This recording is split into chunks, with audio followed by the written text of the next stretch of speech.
Welcome to Hot Chips 33. Session 8, New Technologies.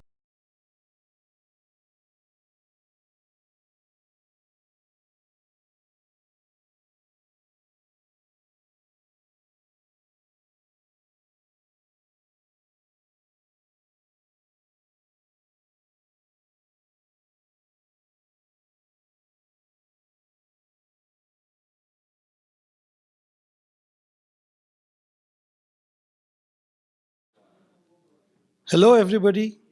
Thank you for joining us for this exciting last session of this year's Hot Chips. We heard many great presentations over the last couple of days on the latest and greatest in today's technology. And we can't possibly end the conference in a better way than looking forward to tomorrow's technology. With my co-chair, Forrest Basket, I'm honored to chair this session on future technologies. We have 4 excellent presentations on areas as varied as smart contact lens with augmented reality, world's largest CMOS image sensor with great AF performance, higher dynamic range and resolution, Nano-Tactile sensor chip with deep neural network that exceeds our fingertip discrimination ability, and quantum computing with trapped atomic ions to keep the computing power going post Moore's law. Attendees, please post your questions on the Slack channel, and I'll read the questions from there with the help of Forrest for the speakers to answer in the Q&A session after each talk. And we'll also have the speakers answer questions online on the Slack channel after the talk. So the very first presentation is Mojo Lens, AR Contact Lenses for Real People by Michael Wiemer and Renaldi Winoto. Mike has a PhD from Stanford in electrical engineering. He co-founded Solar Junction in 2007, a high-efficiency solar cell company. In 2015, he co-founded Mojo Vision, where he's currently the CEO, rather the CTO. Renaldi has a PhD from UC Berkeley in electrical engineering. At Marvell Semiconductor, he was the director of wireless technology, where he led the Wi-Fi chip development. At Mojo Vision, Renaldi leads all ASIC and hardware engineering. So with that, let's welcome our speakers. Mike and Renaldi, please take over. All right. Thank you very much. We're super excited to be here and share a little bit about our project here and how far we've come. So without further ado, I'll just get started. If I can click next here. All right. Just a moment of motivation for all of this. We're all very familiar with these waves of computing. Right now, I'd say we're in the mobile phase. We all have mobile phones in our pocket. We all know that something is coming after the mobile phone, but we're not entirely clear what it is. If you look at Silicon Valley and where our tech companies are spending money, a lot of that money is going in the AR and VR categories as the bet of what comes next.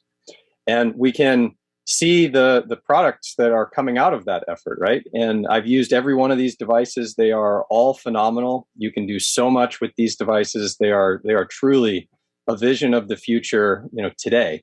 However, I'm sure you noticed that every one of these people has something on their head and on their face.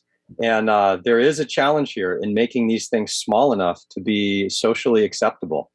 And what we're doing at Mojo Vision is to really start with that as the idea that you want the information you want, and you want it while looking like yourself.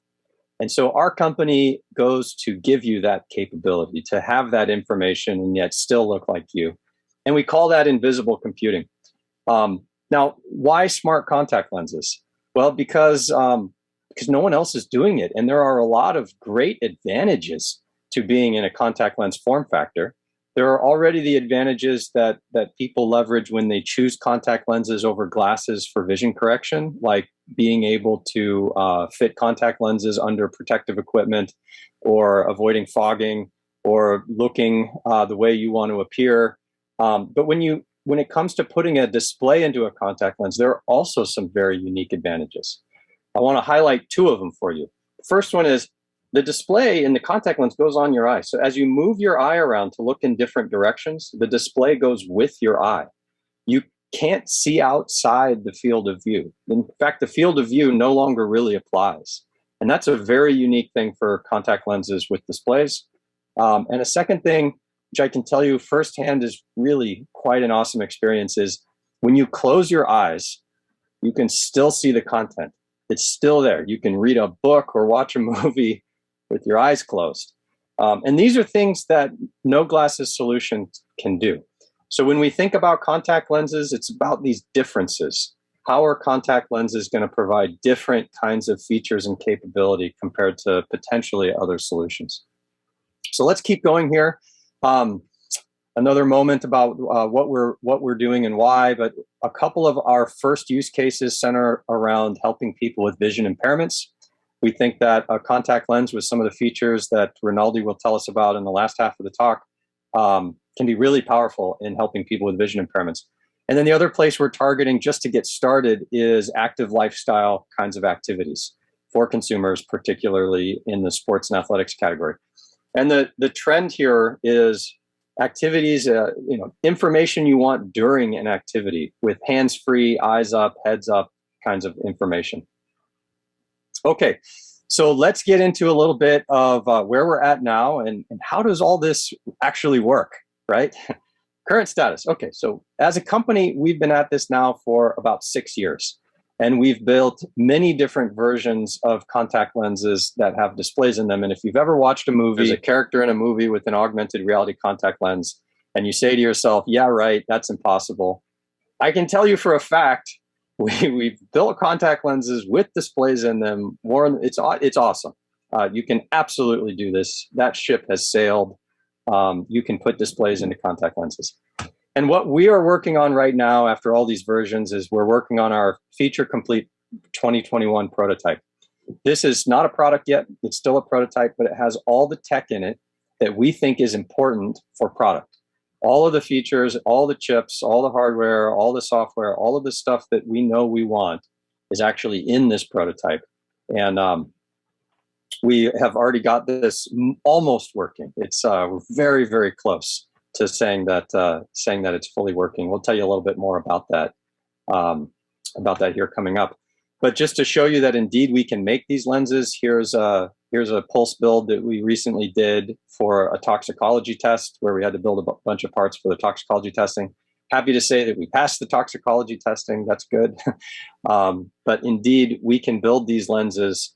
So let's start kind of at the beginning, though, in terms of understanding how does this work. And let's start with the display. Now, we're all probably somewhat familiar with how humans see or how the eye sees. And this is a very cartoony model of how light is captured by your eye and focused onto your retina. And the question we have to ask ourselves is, where would you put a display in order to make a contact lens display work? So let's tackle that question. The first thing we have to start with is we have to have a display. That display needs to be super tiny, needs to be small enough to fit into a contact lens. And when we started the company, such a display didn't exist. So we had to go off and build it.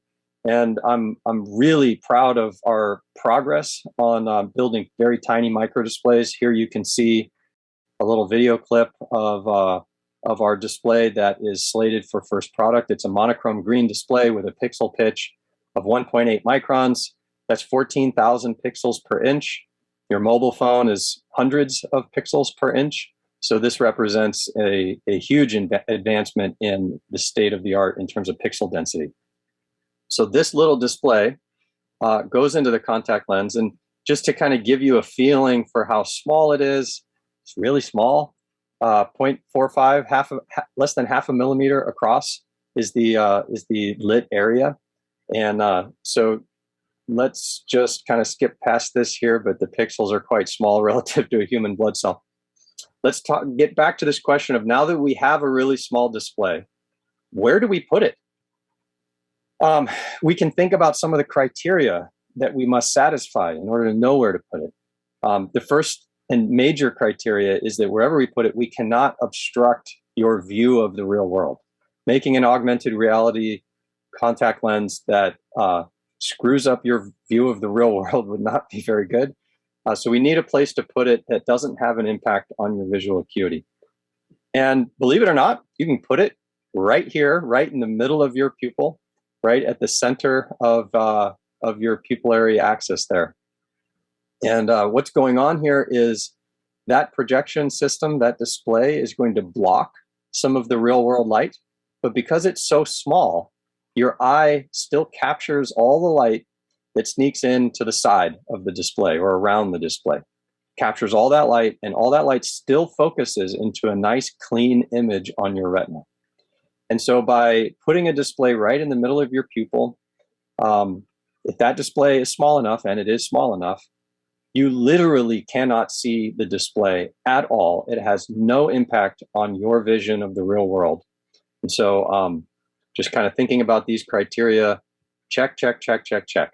So we're making these micro displays and we're putting them right in front of your pupil. Now let's talk about what that does do to the real world light. It does block some of that real world light. And here you can see the numbers, somewhere between a few percent to 10-ish% light blockage of real world light. So the real world might get dimmer by 10%. And you might ask yourself, well, is that a problem? But let's take a benchmark here and look at glasses. So I'm looking at Renaldi. He's the only one I can see right now. Renaldi's wearing glasses, and his glasses are going to block about 8% of the real world light from getting to his eyes. And I don't think any of us notice that kind of blockage. So blocking a little bit of a light is actually not a problem. Okay, so now we have a micro display. It's very small. We know where to put it within the contact lens. Let's ask ourselves, how do we focus that light onto the retina? And this is something you can do at home. You can take your mobile phone, put it up really close to your eye like this, and ask yourself if you can make sense of any of it. And of course you can't. Light emitted from an object that close to your eye is not focused onto your retina. So we must have a micro optic between the display and your retina. A micro optic that captures the light from the display and focuses that light onto your retina. And our internal language for that object is called a femtoprojector, meaning a very small projection system. And that projection system captures the light from the display and then focuses it onto your retina in a very nice, clean, clear picture on your retina. Okay, so we have the micro display, we know where to put it, we have a micro optic that focuses the light onto your retina. Let's talk a little bit about eye tracking. And I think the big question here is, do we really need eye tracking in order to make a good experience here? Or maybe why would we need eye tracking to form a good experience here? Let's look at another model of the eye. This one here is showing a projector, our display, forming an image of a candle onto your retina. And you are, quote, looking at the top portion of this candle where that red dot is. And you might decide for yourself, you'd like to look at the flame. So you move your eye up. What happens? The whole contact lens and the display moves with your eye. So the virtual object image, it also moves, and you're still looking at the top of the candle. You can move your eye up again, and up again, and up again, and you will never be able to look at the top of the candle because the display is moving with your eye. So as you can imagine, this could make you kind of unhappy. Here's another good example. If you're reading text, my eye is looking at the red dot on the C. I'm going to decide that I want to look over here at the yellow triangle. I'm going to move my eye over to the yellow triangle, and the whole text is going to move with me. So, ouch, that's not good, right? So we do, in fact, need eye tracking. We must measure very accurately and with very low latency. We must measure the motion of your eye, so that we can move the content on the display to counteract that motion, so that you can have the perception of examining the digital imagery and having that imagery stay constant, stay stable in the real world, so that you can actually examine it. And let's talk for a moment about that system. So we've also built that system. We've taken essentially mobile phone sensors, Excel, gyro, magnetometer sensors, and put them into the contact lens. and turned that into a full-blown motion tracking system of the eye. And it turns out that when you instrument the eye with these kinds of sensors, with the right algorithms and so on, we can measure the motion of the eye with fantastic accuracy, particularly relative to the state-of-the-art video-based eye tracker. And I've drawn a qualitative comparison here between our eye tracking and a commercial-based video eye tracker. You can immediately see the difference in noise, as well as the resolution. I'm not sure if it shows up on the screen, but you can see on our eye tracker the resolution of data points is extremely high. So what we're doing is, from the moment the motion occurs to when we put new light onto your retina, that time period is about 10 milliseconds. So our motion to light time period is quite short. So I've told you a little bit about how the fundamentals of this work. We need a tiny display. We need a tiny projection optical system. That whole system needs to be positioned right in front of your pupil. That does not screw up your vision of the real world. And we do have to track the motion of your eye and have an algorithm, a whole render loop around motion and display update in order to make a good experience. So I'm going to hand it over to Renaldi, and he's going to jump into some of the chips that are in the contact lens. Thanks, Mike.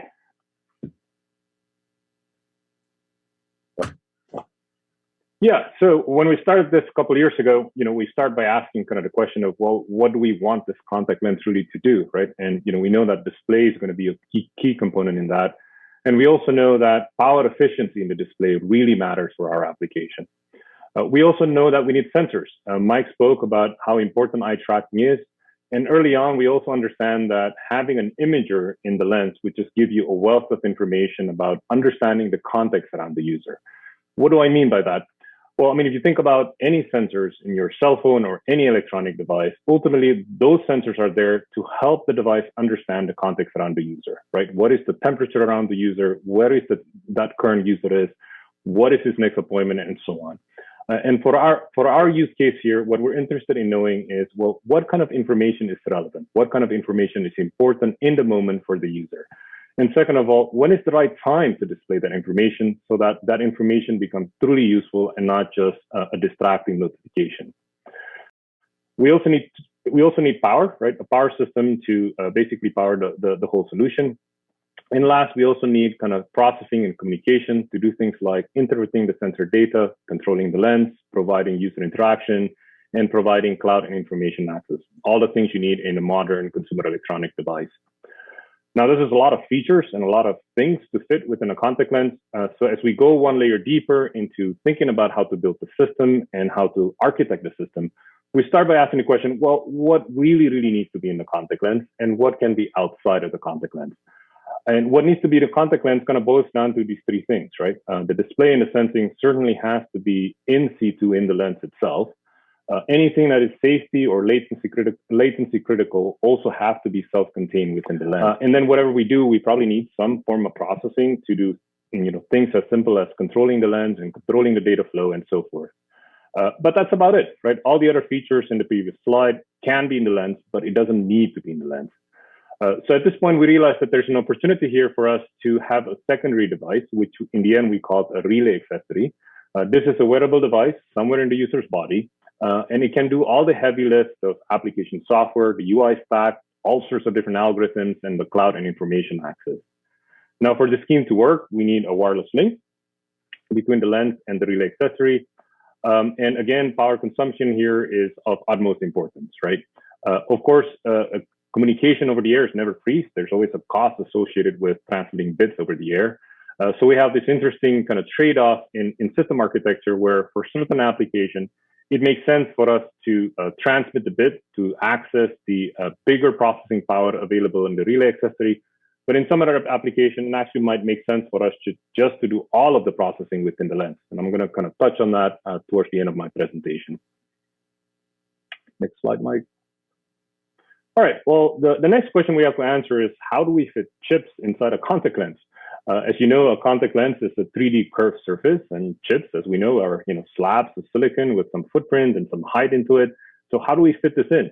The simple answer is a lot of 3D modeling and a lot of 3D jigsaw puzzle. to kind of get all the dimension of the IC and the XYZ just in the right size and find that right pocket of space within the contact lens to fit it in. What we do know, if you go click, Mike, what we do know is fitting multiple chips are much easier than fitting, fitting multiple chips are a lot easier than fitting one large chip. And I'm going to underline this statement, right? Because traditionally, how we think about chips, our integration is always better, right? Put more things in the same chip is always better. But that paradigm just simply doesn't work here, right? We have to kind of de-aggregate the functional elements of the system into multiple chips. Now, when you do that, of course, the question becomes, well, how do you connect them all together? And in the end, what we do is we just use a standard flex PCB that provides that connectivity substrate between the chips.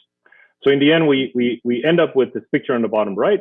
This is kind of a mock-up, 3D rendering of our lens. The green substrate there is your flex PCB, and we got chips kind of scattered around the lens. We have the micro display in the middle. We have an imager. We have a wireless SoC. We have a PMIC, and then we have the motion tracker IC all within the lens. So in the next couple of slides, I'll probably go through and give a little bit of dive into a couple of the chips inside the lens, just to give you a glimpse of what they do. So the first chip here is the wireless SoC. This chip has a ARM M0 microcontroller in it. The M0 is primarily responsible for controlling the state of the lens, as well as controlling data movement between the lens and the relay accessory. This SoC, we also have the RF radio that provides that wireless connectivity between the lens and the relay accessory. This radio is full custom, both on the physical layer all the way to the protocol stack. And the reason we did that is really just to optimize to get super low power consumption. We have the interface circuitries needed to talk to the imagers, to the different sensors, to the display, and so on. And lastly, we have an image coprocessor also embedded within this SoC. The lens is going to be powered by a thin film solid state batteries. Actually, is powered by a thin film solid state batteries. The usage model here is that the user will go through their life. The lens will be powered by the batteries. And as the user is done with their day, you take off the contact lens and put it in the cleaning solution. And that same cleaning solution also acts as a wireless charging system, right? So the battery gets charged overnight, and the next day it's ready again to be worn. So within the PMIC, we have a set of DC-DC regulators to take the battery voltage and generate all the various rails that's needed in the system. We have a wireless battery charger, and then we have a suite of monitoring circuits to monitor things like current, voltage, battery health, and so forth. The last chip I want to talk about is the CMOS imager. This is quite a neat chip, actually. We published this work earlier this year in ISSCC. If you'd like to learn more, the reference is down below. But in a nutshell, it's a 250 by 250 pixel imager, a little bit over a millimeter on the side, but extremely low power consumption, 60 microwatt at about 40 frames per second. This is orders of magnitude lower than what's currently available in the commercial market. So quite an exciting chip, fits within the requirements that we have for the lens, but I think this could be useful elsewhere as well. All right, to kind of sum up my talk here, I'm going to go through two different application examples. And my goal here is to kind of provide a view about how all the different chips and different elements are kind of put together into an application, right? The first application I'm going to talk about is taken from the AR use case, and the second example is going to be taken from the low vision use case. In the first example, this is your classical kind of AR problems. This is also the problem that Mike spoke about. And it's that idea that if you want to hold a virtual object, the illusion of a virtual object locked to the real world, then you have to track the user gaze, and as that gaze moves, you have to update the displayed image appropriately. In our system, kind of this whole loop is split between the contact lens and the relay accessory. The contact lens primarily does sensor data collection as well as driving the display, and a lot of the algorithms and the processing is done on the relay accessory. Those processing are namely the tracking algorithm, the graphics rendering, and all the interplay with the software application. Now, there's a lot of system engineering that goes behind the scene here. I mean, we have to get the data bandwidth correctly. We have to be able to schedule the data traffic correctly and do all the tracking algorithms fast enough, right-sizing all the computational elements so that we can close this loop, under the 10 millisecond number that Mike mentioned. As you know, this latency really impacts the comfort of the user when they wear it. The second example is low vision. And again, you might ask, well, why low vision? Well, as we start kind of putting together the different modules of the system, what we realize is we have something really powerful here, right? We have the ability to put data, to put power, to put all kinds of sensors and display into a wearable contact lens, right? And that's a very powerful toolbox. So one of the applications that we're quite passionate about is to use that technology to help people with vision impairments. And the idea here is quite simple. We have an outward-looking imager that captures the real-world scene. That scene is then enhanced a little bit. The edges are detected and enhanced, and the contrasts are adjusted. And that enhanced image is piped back into the user's retina using our display. So what the wearer will see is the real world, but with just the edges enhanced to give that extra little bit of contrast. Now, you might think that this is very simple, and I do agree, it's very simple, but it is very powerful, especially for low vision patients, right? Being able to see these edges clearly could be the difference between that person being able to see the edge of a sidewalk or the edge of a raised platform, or perhaps even the edge of a door jamb, right? So it's the difference between not being able to see it and getting into a situation where they can injure themselves and being able to regain back their mobility. So this whole system just gives them that little boost of confidence that they can, do their daily lives as usual. What's interesting from a system engineering point of view is that this system, in our system analysis, showed that in this system, it makes more sense for us to do all the processing within the lens itself. First of all, we're dealing with high data bandwidth, displays, and image data, right? Image streams. And second of all, we were able to figure out a way to reduce the image processing kernel to something simple enough to be put within the SoC. So that's what we did here. The wireless link is actually only relegated to turning on and off the different features and controlling the parameters, but all of the processing is done within the lens. I think that's all I've prepared for today. I hope Mike and myself are able to excite you about this world of AR contact lenses and give you a glimpse about how we actually do it behind the scenes. And that's it. And with that, I'm happy. I think we're happy to take any questions.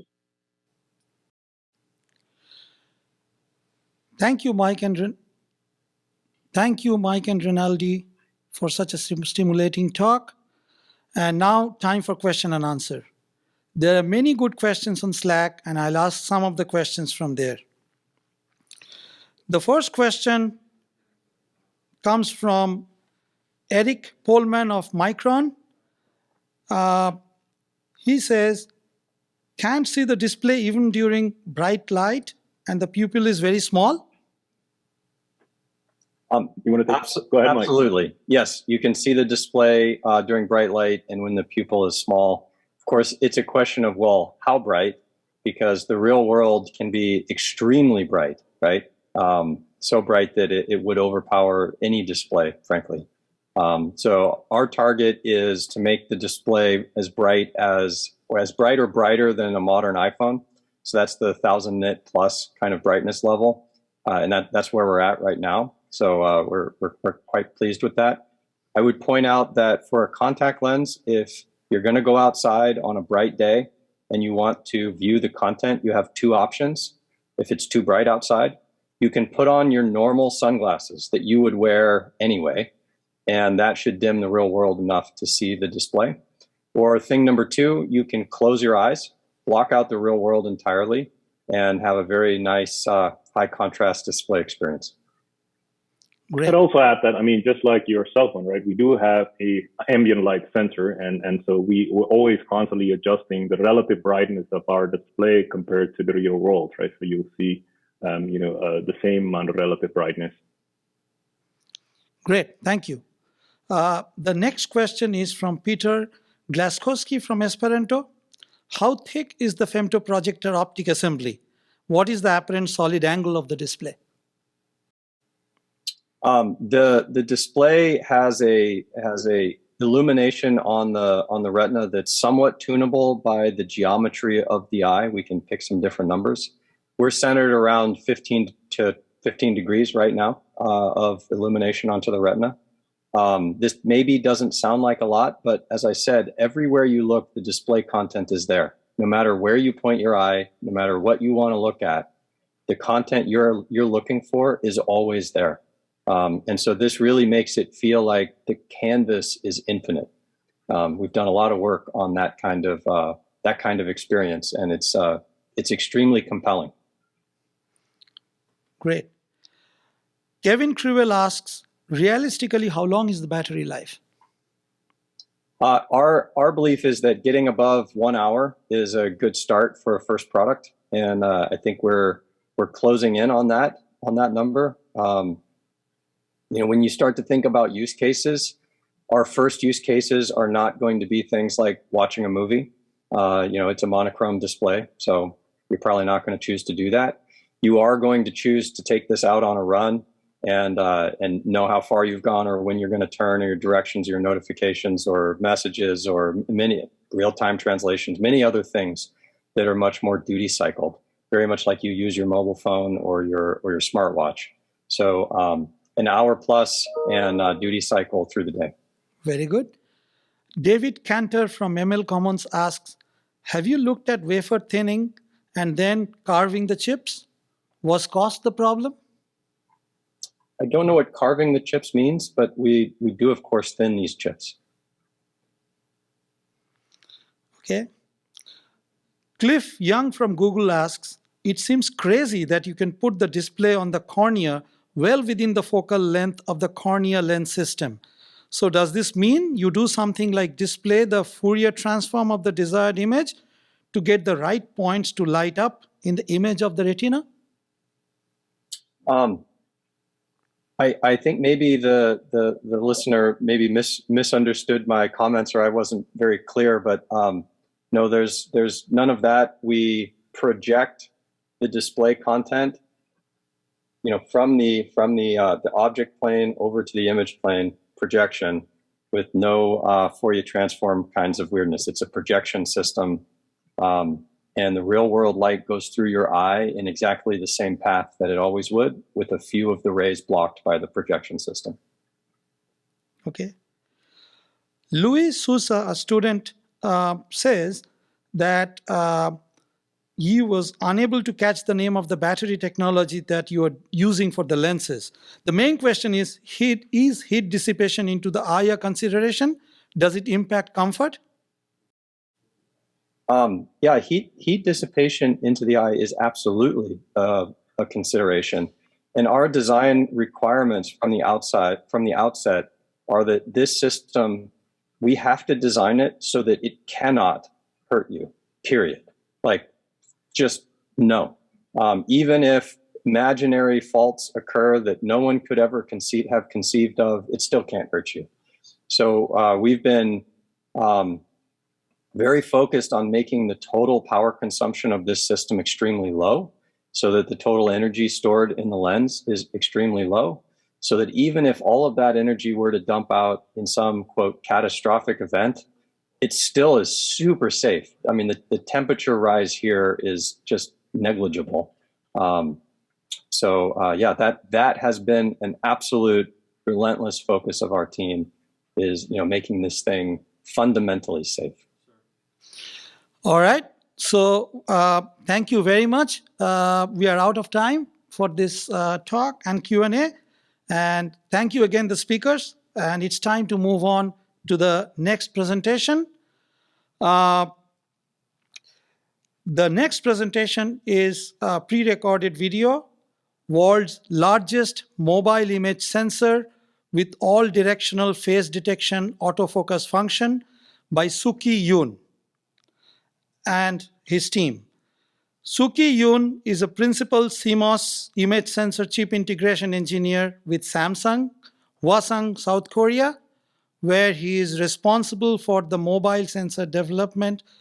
Before the mobile CIS product, he developed the standalone ISP in mobile phone in Samsung. His research interests include CIS architecture and the low power SoC design. He received his master's degree in semiconductor systems engineering from Sung Kyun Kwan University, Suwon, South Korea. So please roll the video. Hello everyone, I'm Sukki and I work with Samsung Electronics as a principal engineer in System LSI division.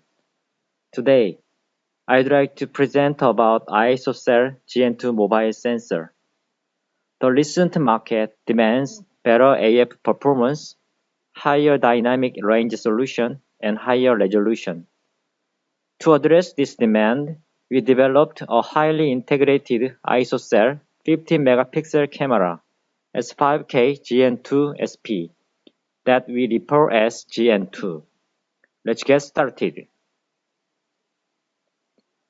This slide discusses the main features of GN2 sensor. GN2 is the world's largest mobile image sensor that uses 1.4 50-megapixel CMOS image sensor. AF performance is better than the previous mobile sensors because it can detect vertical page difference thanks to the Dual Pixel Pro technology. As for the HDR solutions, GN2 supports both Smart Eyes Pro and staggered HDR according to the user scenario. We have reduced the power consumption by applying 2.2 volt analog power supply voltage, and it supports two types of serial interfaces such as MIPI and DPI. Let's move on to the next page. This product targets DSLR image quality. That's why we applied the largest 1.4 micrometer in GN2. Observe the figure on the left. It illustrates Samsung's mobile sensor trend. The sensor size is being increased to provide higher sensitivity and higher full rail capacity up to 8,000 electron. It's mainly because larger pixels provide brighter image during night mode. In order to support the various functionalities within the sensor, we implemented it with stack technology. 65 nanometer process for the upper plate and 28 nanometer for the lower plate. Separation of pixel process from the others provides manufacturing flexibility and enhanced sensor performance by using pixel-only process. A total 50 megapixels with a Tetra 1.4 by 1.4 micrometer pixel unit are implemented in the upper plate and connected to the bottom chip through BVS, known as back via post-step.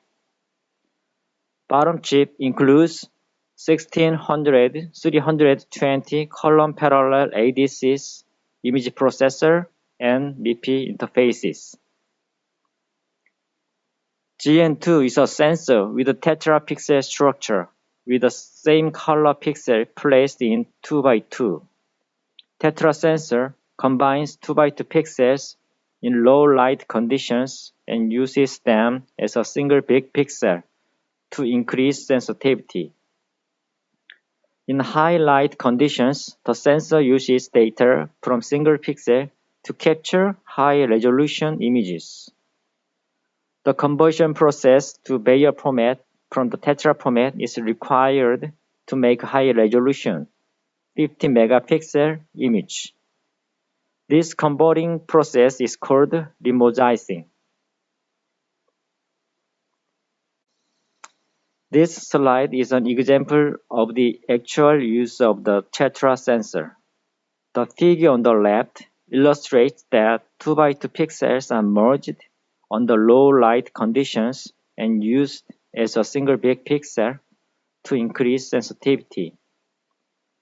Figure on the right shows that high resolution image can be acquired by converting single tetrapixel data into 50 megapixel image in high light condition.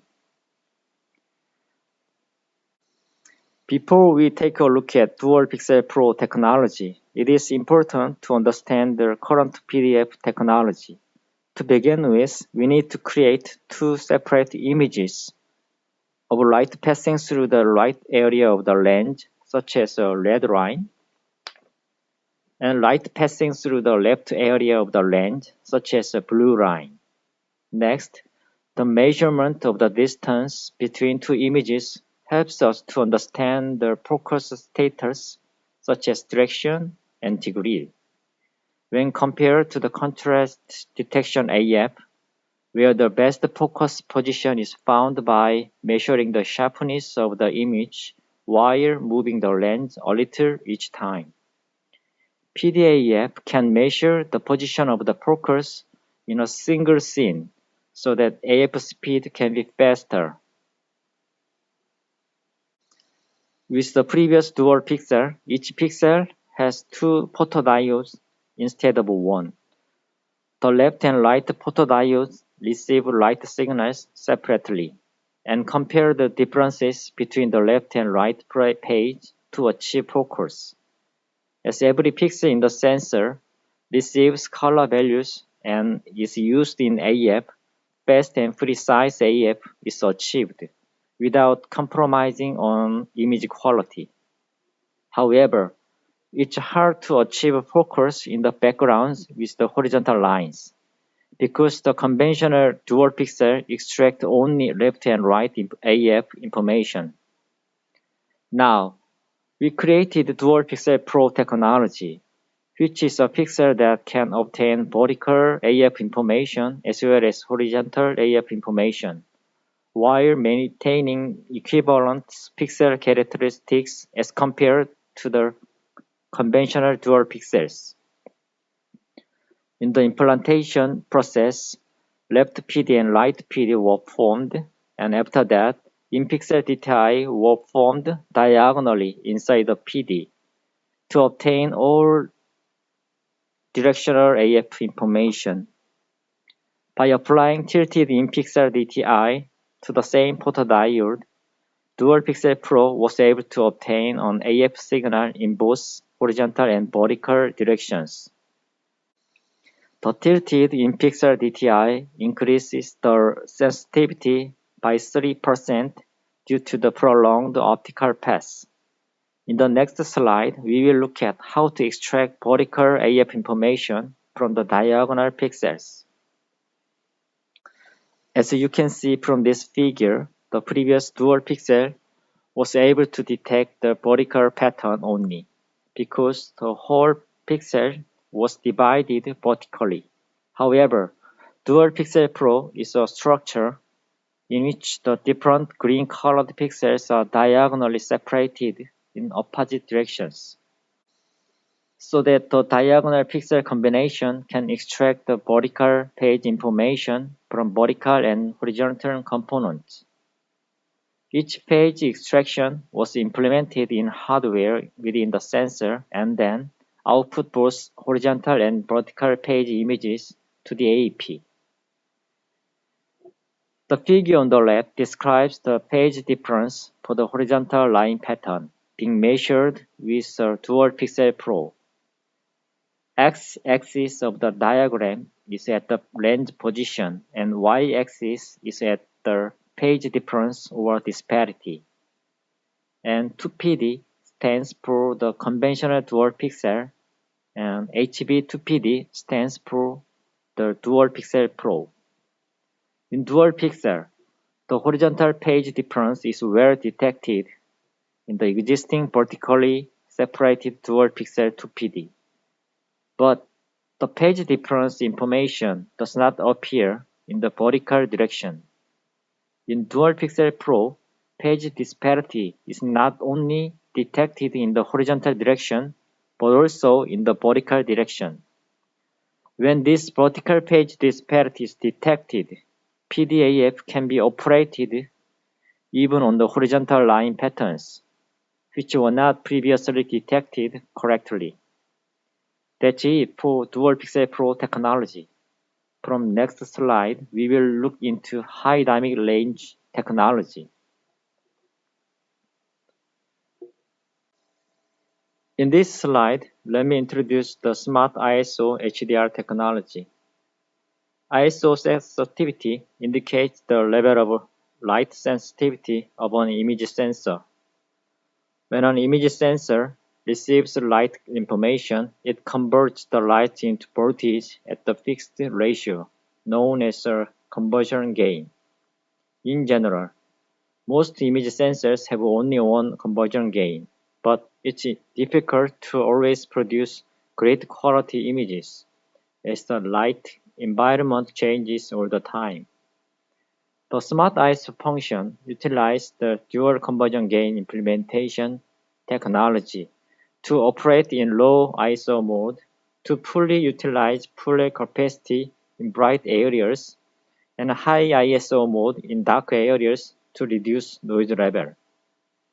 The choice of these ISO modes is determined by the required ISO values received from AP.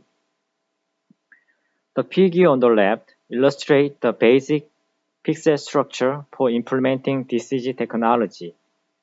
To adjust the conversion gain, switching transistor is implemented in the pixel circuit, which allows the conversion gain to be adjusted according to the required ISO value.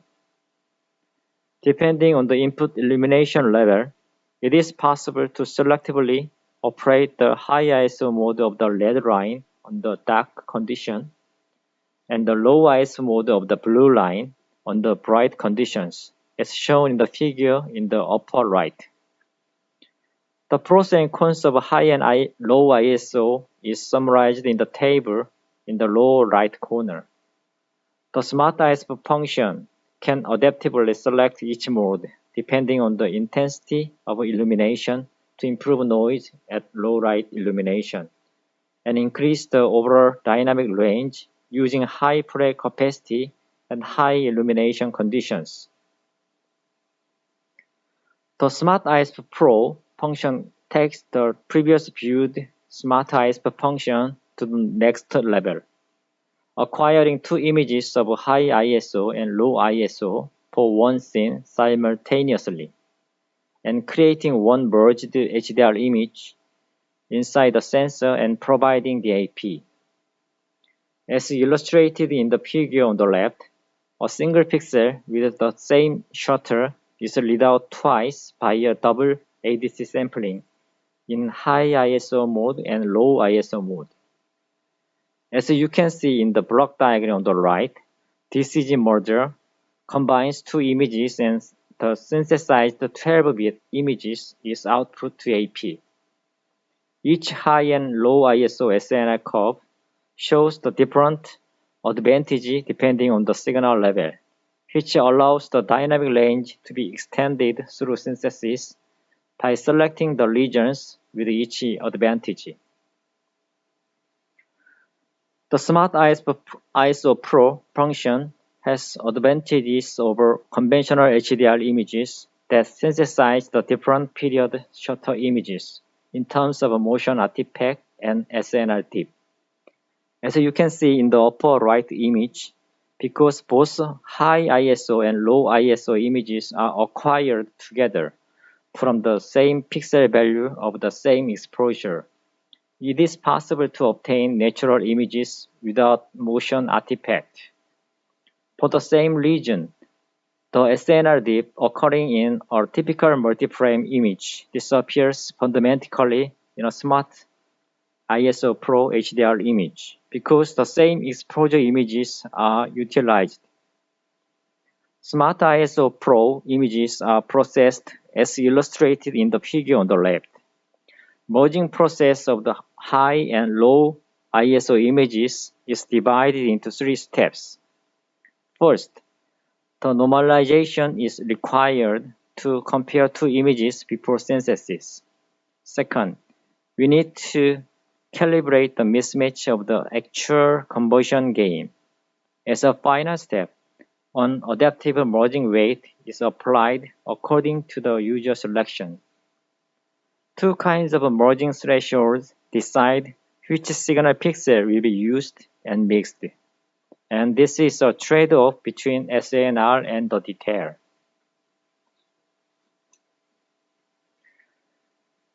That's all I have on the Smart ISO Pro HDR technology. In this slide, we will look at staggered HDR technology. This is a time multiplexed frame-based HDR by using multiple rolling shutters. As illustrated in the figure on the right, it scrolls the shutter from top to bottom to read raw information line by line and output different exposure data based on the exposure ratio of long middle, and short frame. This method provides much wider dynamic range up to 100 dB and minimizes the time difference among different exposure frames. Unlike Smart ISO Pro, staggered HDR essentially requires HDR processing outside the sensor, which is cost-effective by minimizing the processing of the sensor. Let's talk about the key advantages of staggered HDR in more detail in the next slide. This slide describes the key advantages of staggered HDR mode. At first, staggered HDR is a low-power and cost-effective solution because the HDR merger is implemented in AP, which usually uses lower power and smaller nanometer technology than the sensor. As shown in the second figure, it has the advantage of minimizing the time difference between frames compared to the conventional HDR technology. And the big pixel effect by Tetra summation enables to use shorter shutter time. These advantages effectively reduce the motion artifact. In the third figure, longer exposure time for the long frame can be possible thanks to the reduced temporal gap and the big pixel effect. In conclusion, staggered HDR can generate the improved HDR images in terms of low light noise. This slide explains the method to output each exposure data separately in the staggered HDR mode. MIPI-CSI2 is the most widely used camera interface in mobile industry. Therefore, we used MIPI virtual channel to transfer each exposure data and AF independently as shown in the figure. In case of AF data, we can select either LMS frame or all of them. The acquired exposure data packets are decoded in AP hardware without software parsing. That's it on staggered HDR technology. Due to process shrink, power supply voltage of digital logic has been constantly lowered, which has also been reflected in mobile image sensors. However, pixels and ADC circuits alone have not benefited from this in the past 10 years. This is because low power supply means signal loss on the potential side of the same pixel performance and input range reduction on the ADC side.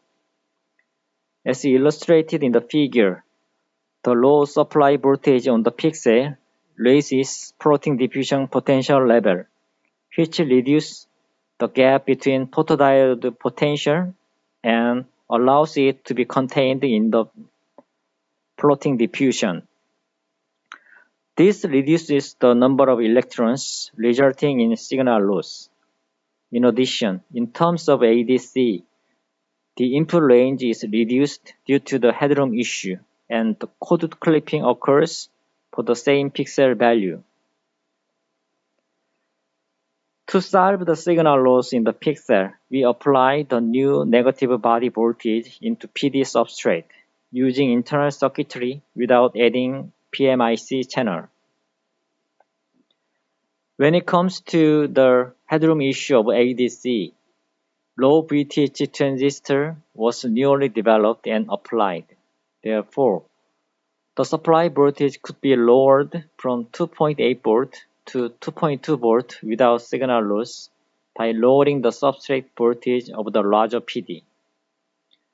Even though 200 mV is lower than before in ADC, the input range was secured by applying an analog-only low VTH transistor that can overcome high voltage stress.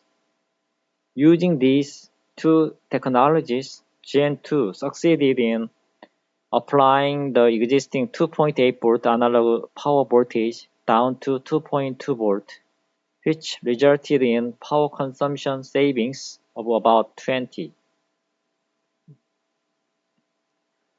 GN2 sensor implemented both BP-CPI and DPI interface at the same time to support all interfaces supported by AP. As for the operating speed, DPI was fully verified to operate up to max 6.5 Gbps in silicon, which is the fastest speed in the mobile industry. This figure illustrates the test result sample CPI-DPI interface output signal at 3.5 GSPS and 6.5 Gbps operation. Most importantly, both interface IPs are implemented without size increase, and the bandwidth of PLL is designed to be controlled according to each IP. By applying the combo and Lego concept, each interface mode can be simply selected according to the user's selection. EMI issues are getting serious in mobile product, and high-speed MIPI interface has been one of the EMI sources. So we applied two kinds of special features to address the EMI issues. Spread spectrum clock generation is one method of EMI suppression by PLL to shape its clock spectrum itself and reducing its peak. SSCG function can lower EMI peak tone by 10 dB. Frequency hopping is another method of EMI immunity. EMI can be avoided by transmitting radio signals by rapidly changing a carrier frequency among many frequencies using PLL divider change without IPs reset. You can change the specific frequency instantaneously when EMI spur occurs. As illustrated in the figure, when EMI occurs in GPS band, we can transfer EMI spur out of a GPS band region. That's it for the high-speed MIPI interface. We have now come to the final stage of my presentation. In summary, we discussed about 6 main features of GN2. First, we apply the world's largest tetrapixel to get higher SNR in dark conditions and better resolution in bright conditions. Second, AF performance was improved by using vertical phase information thanks to Dual Pixel Pro technology.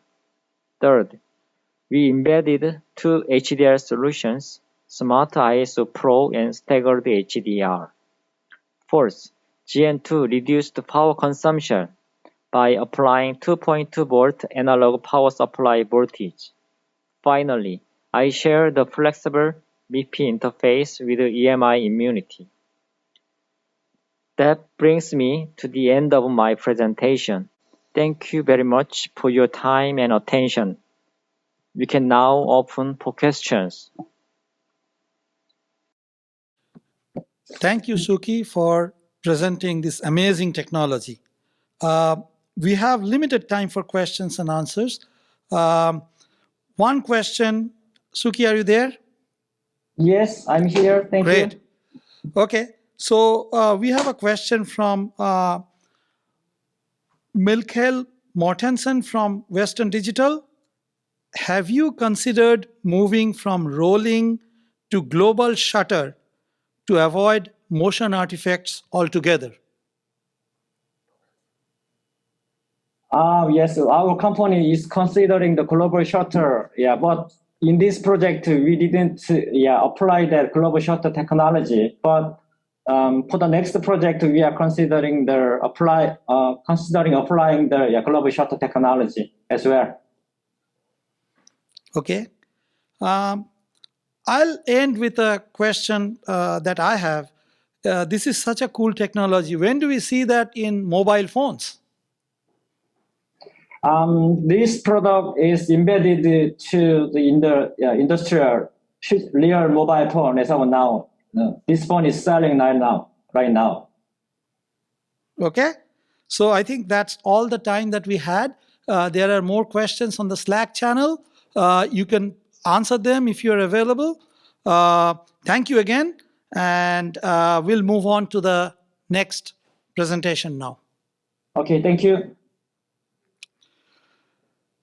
The next presentation in this session is another amazing technology, the new value creation by Nano-Tactile sensor chip exceeding our fingertip discrimination ability by Hidekuni Takao.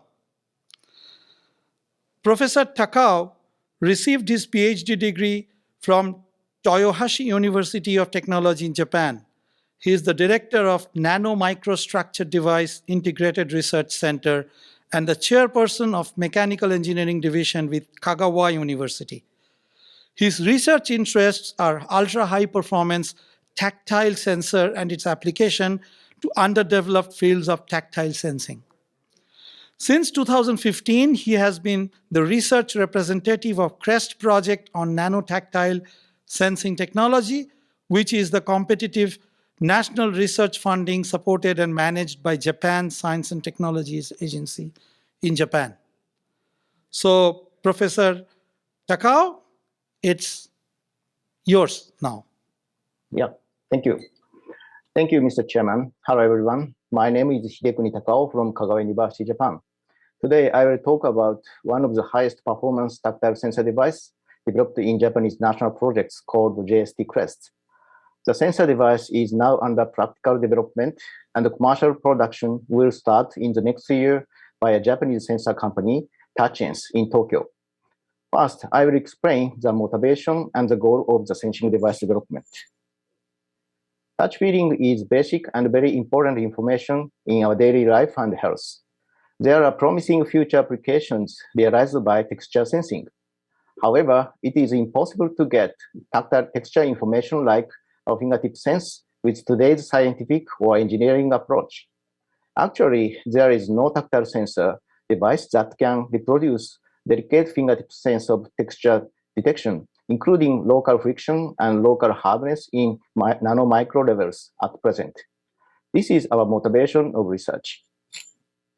We have propelled two major Japanese national projects called CREST since 2015 and 20. The main part of the project development is realization of texture sensor device called the Nano-Tactile sensor. The goal of our project are simply realization of super sensitive texture sensing system exceeding human sense of touch. Combining the hyper-resolution tactile signal and computing performance of present neural network, the singularity of touch feeling will come sooner than that of artificial intelligence. Here, we focus on the structure of fingertip skin. This is a cross-section. Under the fingerprint pattern, nerve receptors are existing at high density. All kinds of receptors respond to different frequency of vibrations. They are working together to get small roughness and its texture feeling. We have such precise biological structures under our fingertip skin. In order to reproduce or exceed the performance by artificial sensor and system, we focus to realize fine and integrated structures on the sensor devices, similarly with our nerve system. When we want to know what is touching now, we move the fingertip on the surface. The fingerprint protrudes have interactions with the micro shape and friction on the target surface. The skin deformation transfers mechanical stimulation to under-skin receptors.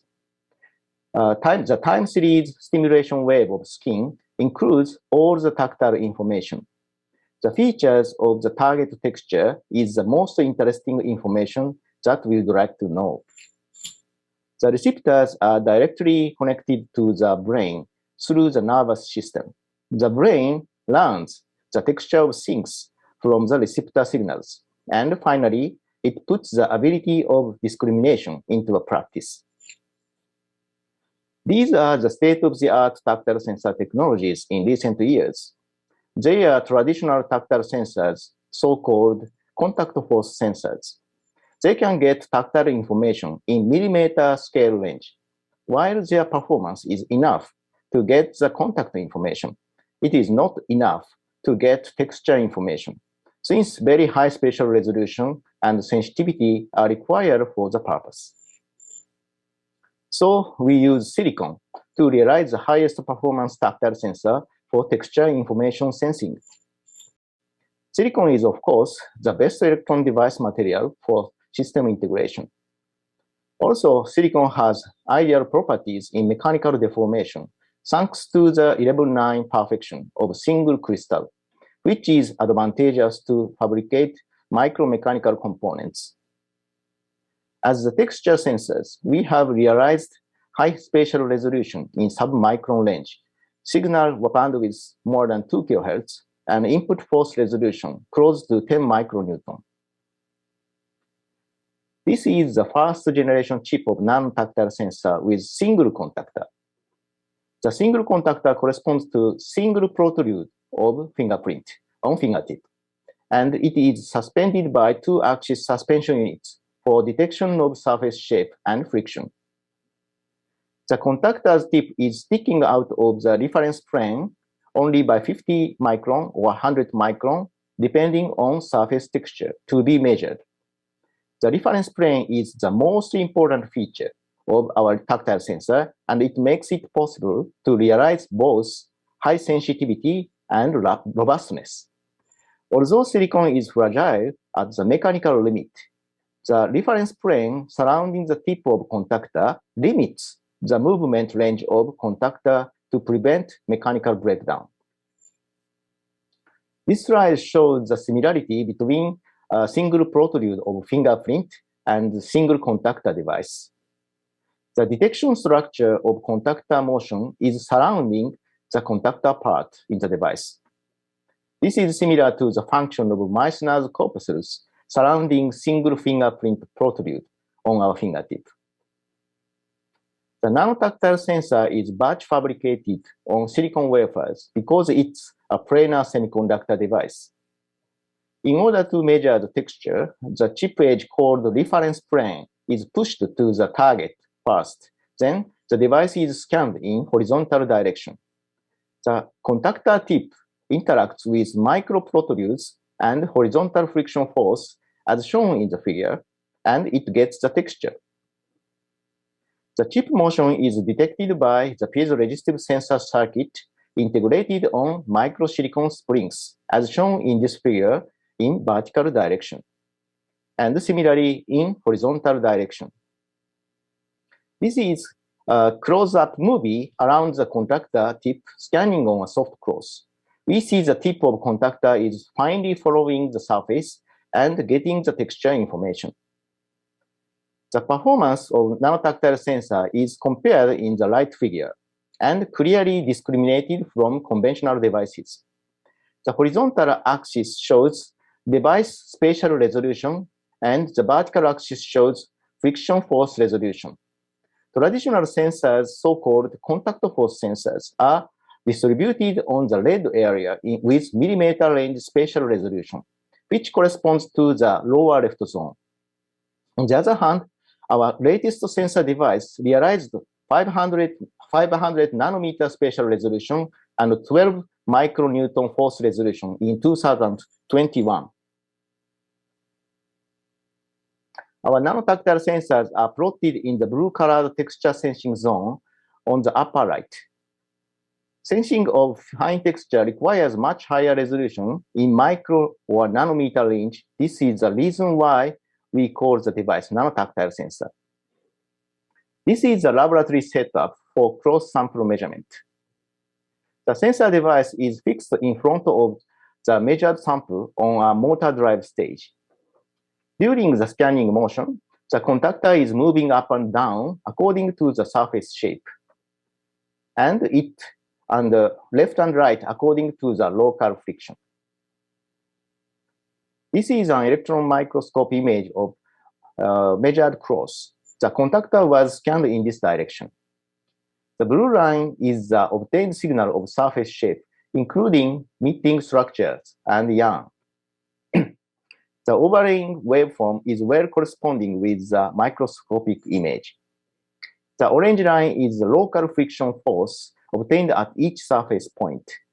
The texture can be extracted from these high-resolution tactile sensor signals by analyzing the signal waveforms and their relationships. Accuracy in submicron range was verified by 3D laser microscope with 5 nanometer height resolution and a micromechanical tester with nanonewton range force resolution. The spatial resolution of the latest sensor was 50 nanometer in vertical and 500 nanometer in lateral direction. The resolution of friction force reaches 12 micronewton. This is a measurement result of standard roughness specimen with maximum height of 0.4 micron, which is called RZ0.4 in Japanese industrial standard. The maximum height of 0.4 micron is precisely detected and the surface shape corresponded to the 3D images of laser microscope. In addition, the nano-tactile sensor can get friction force information at the same time. This is absolute advantage to optical equipment to evaluate the texture of precision machined surfaces. The high-performance sensor can be applied to a new application of hair condition diagnosis. Although typical thickness of cuticle layer is 0.5 micron, hair condition change is accurately captured by the nano-tactile sensor. Hair surface before shampoo has relatively low friction in average because of skin oil. We see clear vibration corresponding to each cuticle layer. After shampoo treatment, the cuticle wave is well treated in a small amplitude, as in the middle. Then the hair was washed by a soap only, and significant damage is observed in texture, which corresponds to our unpleasant experiences. The skin surface is also diagnosed by nano-tactile sensor with accuracy more than before. To measure the living body, the sensor was set up in a mobile measurement unit shown in the photograph. Feature values in skin texture information, including bands and grooves, can be used for discrimination of age, detection of disease, necessity of skin treatment, and finding the best cosmetics for each individual person. In order to measure the surface of everything, we have developed the touch-feeling scanner mounting a nano-tactile sensor at the bottom.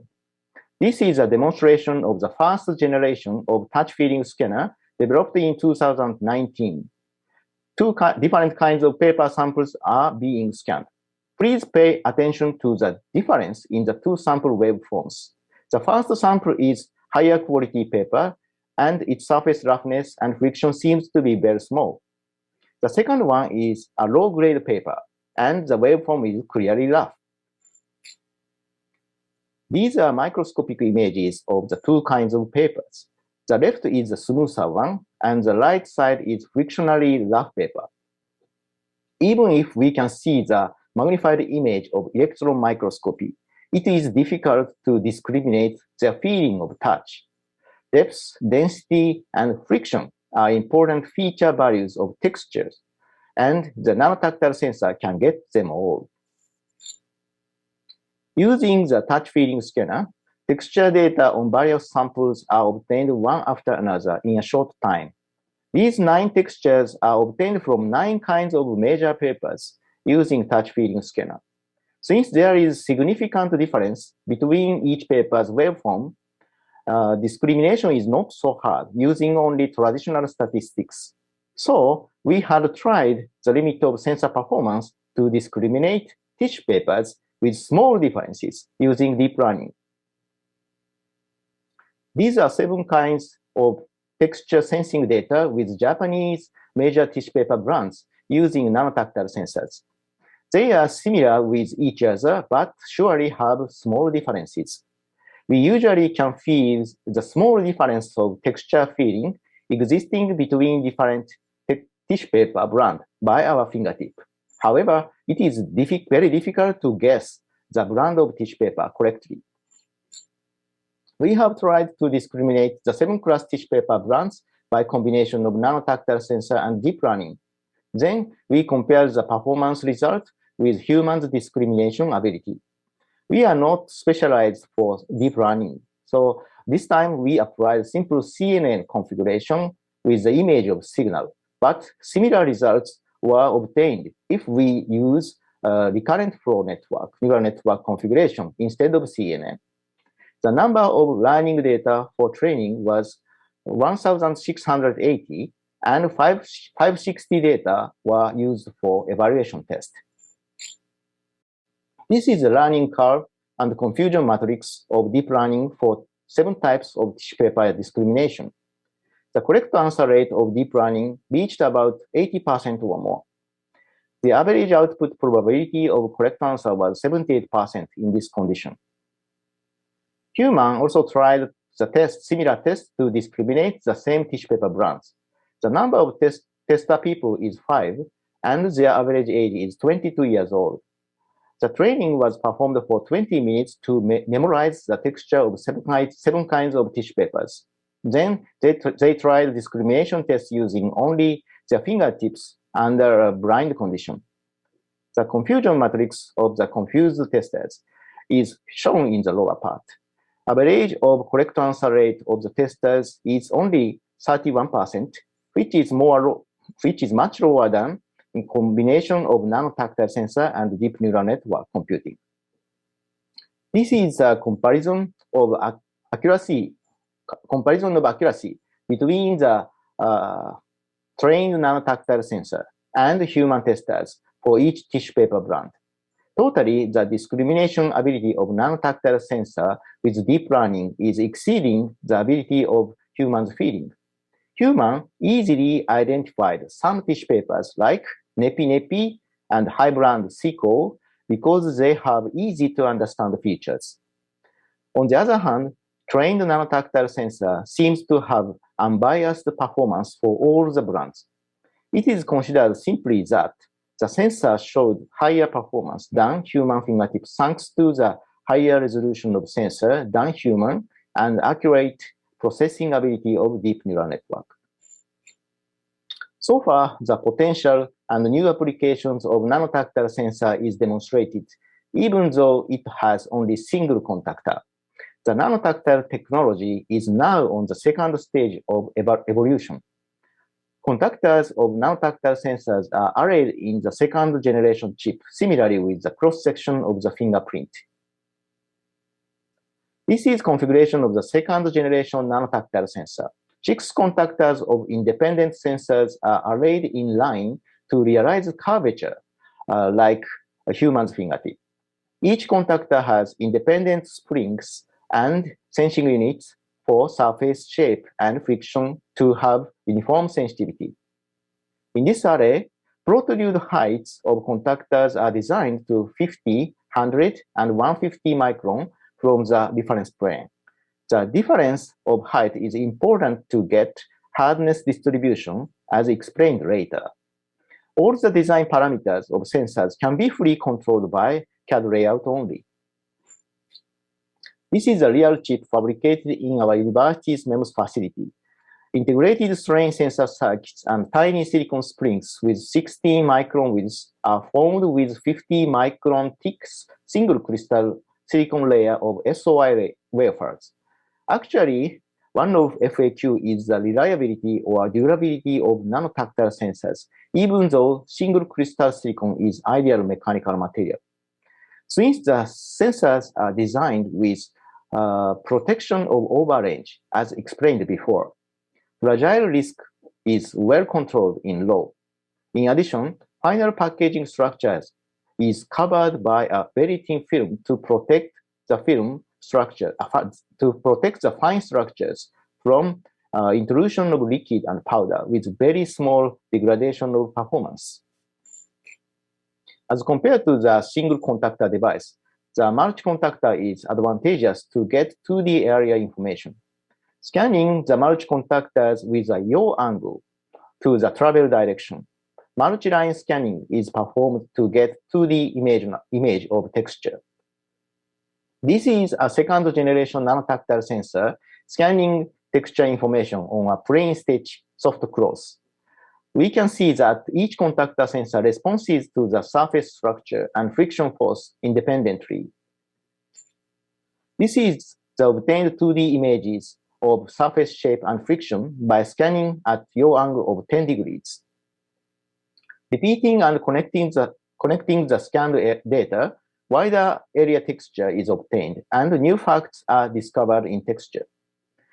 The above and below data sets measured textures on the same cross sample.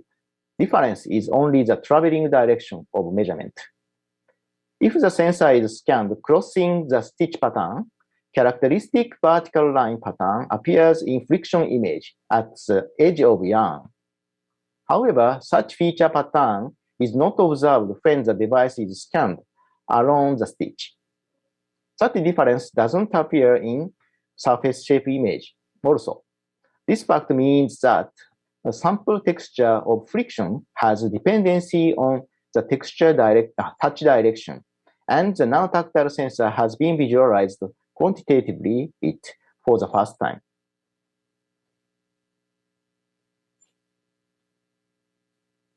Actually, the most important progress of the second generation chip is spatial imaging of hardness distribution. Usually, we feel the material elasticity by the degree of fingertip curvature under pressing. If the material is harder more, the finger curvature becomes more flat, as shown in the upper figure. The second generation chip can calculate how much the initial curvature is flattened to get elasticity information from the target material. Based on the principle, the second generation chip can visualize the hardness distribution of sample with friction and surface shape at a very high spatial resolution. This is a measured texture data obtained from a non-woven sample. Hardness of the sample is calculated as the red line from 6 blue signals at the same point on sample. The spatial resolution is theoretically limited by the width of contactor's contacting area, and 100 micron resolution is achieved in the non-woven case. The second generation chip was implemented on the improved touch feeling scanner. This is the second generation touch feeling scanner developed in last year. In the movie, texture of palm skin surface is under measurement. Please pay attention to the red waveform of hardness. When the scanner is approaching to the hard area of palm skin, the waveform quickly responds to the elasticity change. This slide shows comparison of different skin conditions detected by the second generation touch feeling scanner. Each texture data includes a mole and a blister, respectively. Although both the mole and blister are protruding from the skin surface, the hardness is independently detected. We can see from the figure that the mole has the same hardness with surrounding skin, while the blister area is 5 times harder than the other areas. High-resolution hardness is an attractive feature obtained by Nano-Tactile sensors for higher discrimination ability of texture sensing. This kind of information is very helpful to create new values in medical and health applications in future. Finally, I would like to conclude my talk. Nano-Tactile sensor realizes 0.5 micron spatial resolution and below 50 micronewton force resolution that are the highest performance among the tactile sensors at present. Training a deep neural network with Nano-Tactile sensor signals, the system successfully discriminated 7 types of tissue papers at 80% accuracy, while human recorded only around 30% accuracy. So the tactile sensor technology has started exceeding the human's ability in in sense of touch. The second generation sensor successfully visualized hardness distribution at 100 micron spatial resolution. The discrimination ability of the system will be much improved by the enhanced quality information of texture sensing data. As I commented at the beginning, the first generation texture sensing chip is now under development for production based on the university patent license. Japanese tactile sensor provider TouchSense is now planning to release the first Nano-Tactile sensor product in 2022 as a Shock probe. These are the acknowledgements for the support and people. Thank you very much for your kind attention.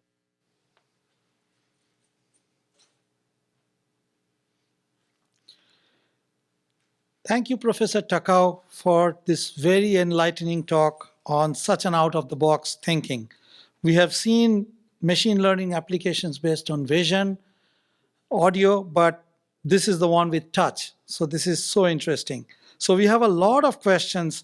So the first one is from our own Elisa Scherer from Hot Chips program. Do you see this sensor being used for remote medicine applications? Yes, it's a promising future application.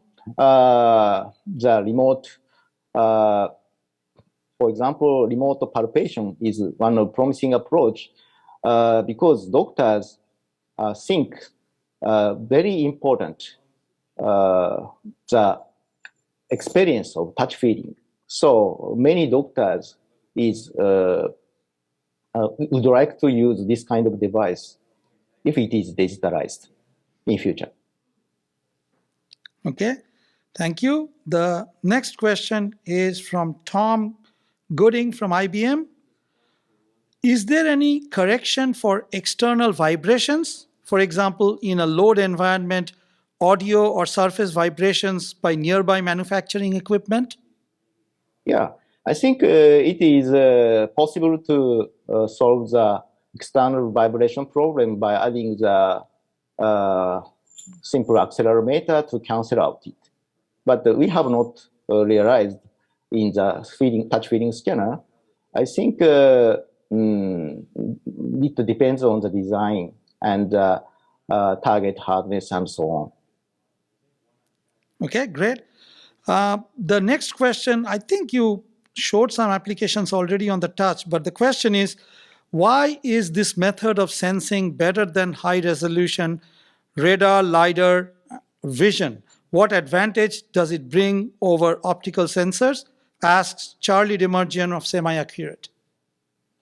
Okay, I think direct touching is actually severe for electron devices. So if possible, we don't like to use this kind of approach. But direct contact is very important to get the texture of surface. It's only the way, I think. Optical image cannot get the frictional information and so on. Also, thermal information also. All right. Yeah. Charles Delicio asks, do you ultimately see this sensor capability being adopted by robots to adjust their touch as they grasp objects? Okay, I think such kind of application is try to realize using the micro-tactile sensing devices with higher range of force sensitivity than our device. We are focusing in the texture region that is not realized by other technologies. So I think if we use this kind of device in a robotic hand, a combination will be important. We human use both feeling, force sensing and texture sensing at the same time. Okay, thank you very much. Next question is from Cliff Young from Google. What do you think would be great applications of these sensors? Robotics, quality control in manufacturing, or what else? Yeah, of course, they are the very promising approaches, applications, and also I think security or sensitivity judgment will be an important application because this device can directly touch on the surface. And also remote medical treatment and robotic surgery are promising applications, I think. Okay, thank you. One other question from, again, Milkel Mortensen from Western Digital. Is it feasible to further shrink the sensor from its current size of 10 micron to 4.5 micron? The question means the size shrinkage of the device? Can you shrink it further than the incredible shrinking that you already showed us? Yeah. I cannot catch the question. The question is it feasible to further shrink the sensor from its Device. current size? Okay, the device. Yes, we can shrink the size of the device if we can use a higher fabrication technology. We can fabricate more fine structures, mechanical structures to get the higher sensitivity. If so, we can reduce the size of sensor device as compared to the present one. Okay, questions keep coming. I'm going to read at least one more, maybe couple. S. Turiani asks, during the experimental phase, did you gather interesting insights and also refine the final solution? Are there improvements you would like to address? Improvement of, excuse me, the question is improvement of. So the question was, did you gather interesting insights to further refine the final solution? Oh, I cannot catch the question. It's a question about the implementation of the device. This is question about, I think, what insights did you gather to refine the final solution even further? Maybe I should answer about the inside, means Okay. the device inside or something. I think you can inside. take it. You can take it later on in Slack and answer online. Yeah. So the last question is from Isabel Kamaklang from AMD. Any thoughts on using this technology in detecting internal organ anomalies and possibly detecting difficult to detect cancer cells? Okay, this kind of sensor device will be applied to medical applications, and because the second generation device can get the information of the hardness difference, so we will try to get the information inside of the body during the surgery to get the information of the living bodies through the device signal in near future, I think. Thank you very much, Professor Takao, for this very enlightening talk. Thank you. And like I said, you can answer more questions on Slack channel as they keep pouring in. Yes, thank you. Okay, we move on to the last but not the least talk for this session and for these hot chips, the IonQ trapped ion quantum computer architecture by Christopher Monroe. Christopher Monroe is the co-founder and chief scientist of IonQ and professor of electrical and computer engineering department and physics departments at Duke University. Professor Monroe is an atomic physicist and a quantum engineer specializing in the isolation of individual atoms for application in quantum information science. Professor Monroe's research has pioneered all aspects of trapped atomic ion-based quantum computers, making the first steps towards a scalable, reconfigurable, and modular quantum computer system. In 2016, with Jung-Sang Kim of Duke University, he co-founded IonQ, a startup company leading the way in the fabrication of full-stack quantum computers. Monroe is a member of the National Academy of Sciences and is one of the key architects of the US National Quantum Initiative. On to you, Professor Monroe. Okay, thank you very much, Debjit. It's an honor to be here, and it's especially an honor to have the final slot for the Hot Chips meeting. I appreciate that. So, yes, this will be indeed a somewhat departure from maybe the previous talks, all of them. I'm going to talk about a very revolutionary computer architecture called a quantum computer. Most of you have probably heard a little bit about it. But you have to put yourself in the context of regular computers. We have to imagine it's 1950. We're just starting to build small devices. And like in 1950, nobody can really anticipate exactly where quantum computers will be put to use. However, it's I really think it's not an overstatement that the quantum computer has the potential to be as impactful as the classical computer, as the information age in the last many years. And the reason I'll go through the reasoning behind that. I want to spend a little bit of time on some background defining terms, and then I want to get into what makes it so hard to build and our approach at IonQ based on individual atoms. Okay, so this curve, of course, very, very generic progress over time. And I think we can all agree that with Moore's law getting a little more challenging, it's very challenging, despite some of the wonderful work we've heard here, including at this meeting. It's difficult to imagine compressing the density of transistors on chips to be much lower than 1 nanometer. That's definitely when the granularity of matter takes charge. And this version of Moore's law, there's many versions if you want, but this is transistor density on a log linear plot throughout the last few decades. And indeed, we see it tapering off. It's costing more per transistor, even though we're packing more on the chips.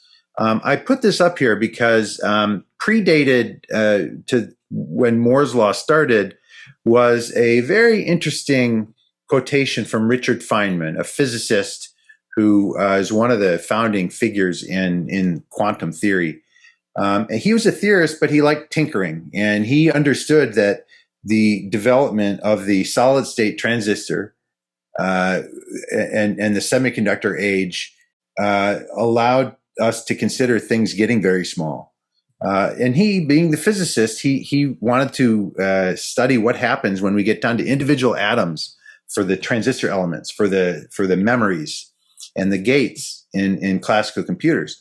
And he has in one of his speeches he gave, he doesn't really have a solution what to do there, but he did have this tantalizing hint that when you get to circuits with a few atoms, there are completely new opportunities for design. And the reason is very high level. The reason is the laws of physics are different down there. When you get to very simple fundamental particles like electrons and atoms, the laws of quantum physics take over. And while you can argue quantum physics is behind the transistor, that's certainly true. You don't really need to know quantum physics to know the operation of a transistor. Okay, we think of it as a switch, a classical switch in a way that's controlled by a current. But in quantum computing, quantum elements, things are completely different. And I do feel like I have to spend a minute or so telling you the rules of quantum physics. What are these new opportunities? So this is a little bit tongue-in-cheek, but quantum physics is not hard. That's the wrong word.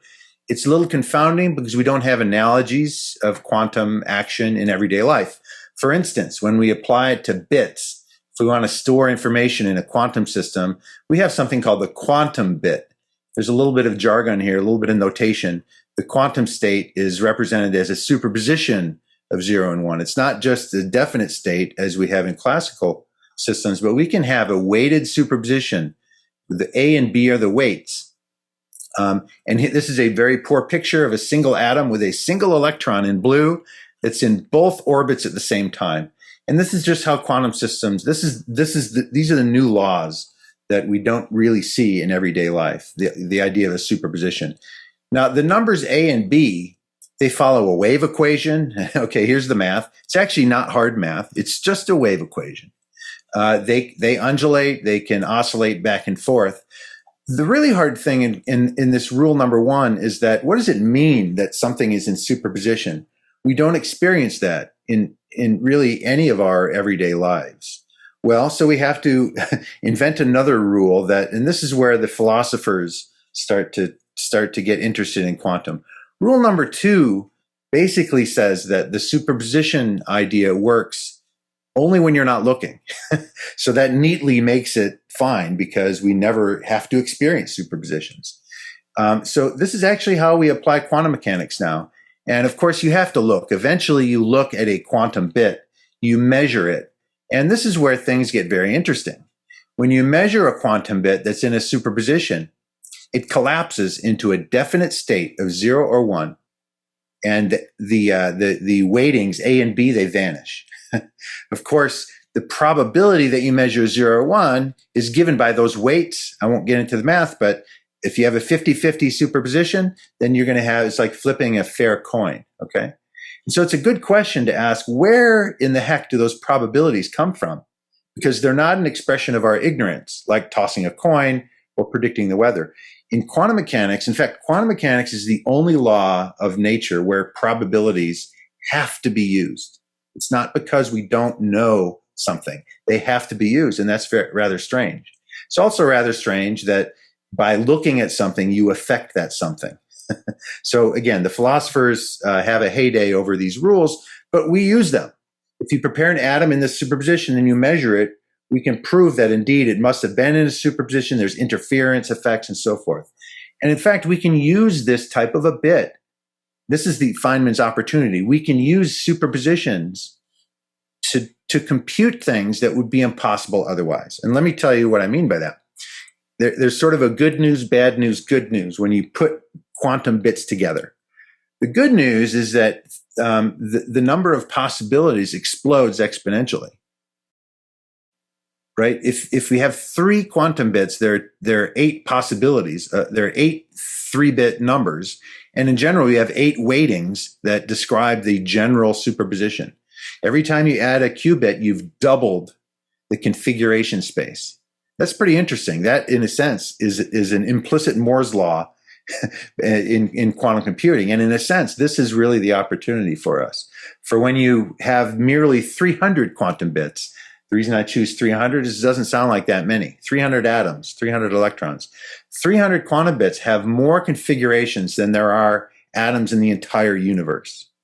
All, billions of light years across.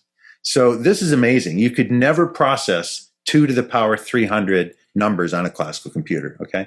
So this is the opportunity. It's not only good news, it's amazing news, an inherent exponential speed up just by changing the laws of physics. Well, the bad news, of course, is that you have to look at the output. If you're going to compute something in parallel, you're tempted to say a quantum computer is just a massively parallel computer with only one device. The problem is you have to read out the output, and when you read the output out, remember, it's probabilistic. You're going to get a random answer that depends on the weighting of the superposition, but you don't know what the weighting is in general. So you'd have to invert this function to find out whose input gave you that output. So you don't really have much use here. Now, the final piece of good news really wasn't known until 20 or 30 years ago when we understood that these are waves. The superposition here is a wave. It can oscillate. And what we do in a quantum computer is we make a superposition of inputs, but this is very hard to draw, by the way, but in schematic. We allow those waves to interfere. These red dots are quantum gates. They're very much like the NAND gate we use with transistors. They allow waves to interfere and so forth. And the successful quantum algorithm allows a massive interference of these weightings so that you only get one answer at the output, or a few, not too many, and all the others are 0. And then when you measure it, you can get information on all of those inputs, okay? So there is an art in designing good quantum algorithms. There aren't that many, but there are hints on where quantum computers will play a big role in society going forward. Let me give you just a couple of those hints. One of them is very clear. And this, in fact, I would say started the field about 25 years ago. Peter Shor showed, he's a mathematician and he dabbles in quantum physics. He showed that a quantum computer would be able to factor numbers exponentially faster than any classical computer, any known algorithm. Again, factoring, it's an easy problem if the number is small, but if the number is big, it's very hard to invert. It's very hard to factor. And this is a very important problem for cryptography. You may know that the inability to factor a 200-digit number is the reason a card is secure when you buy something on the internet. Okay, so that's called RSA encryption. It's a very simple mathematical method that works because we can't factor numbers. So this takes an exponential problem in classical computing and makes it polynomial. So it changes the complexity class. This is a really big deal.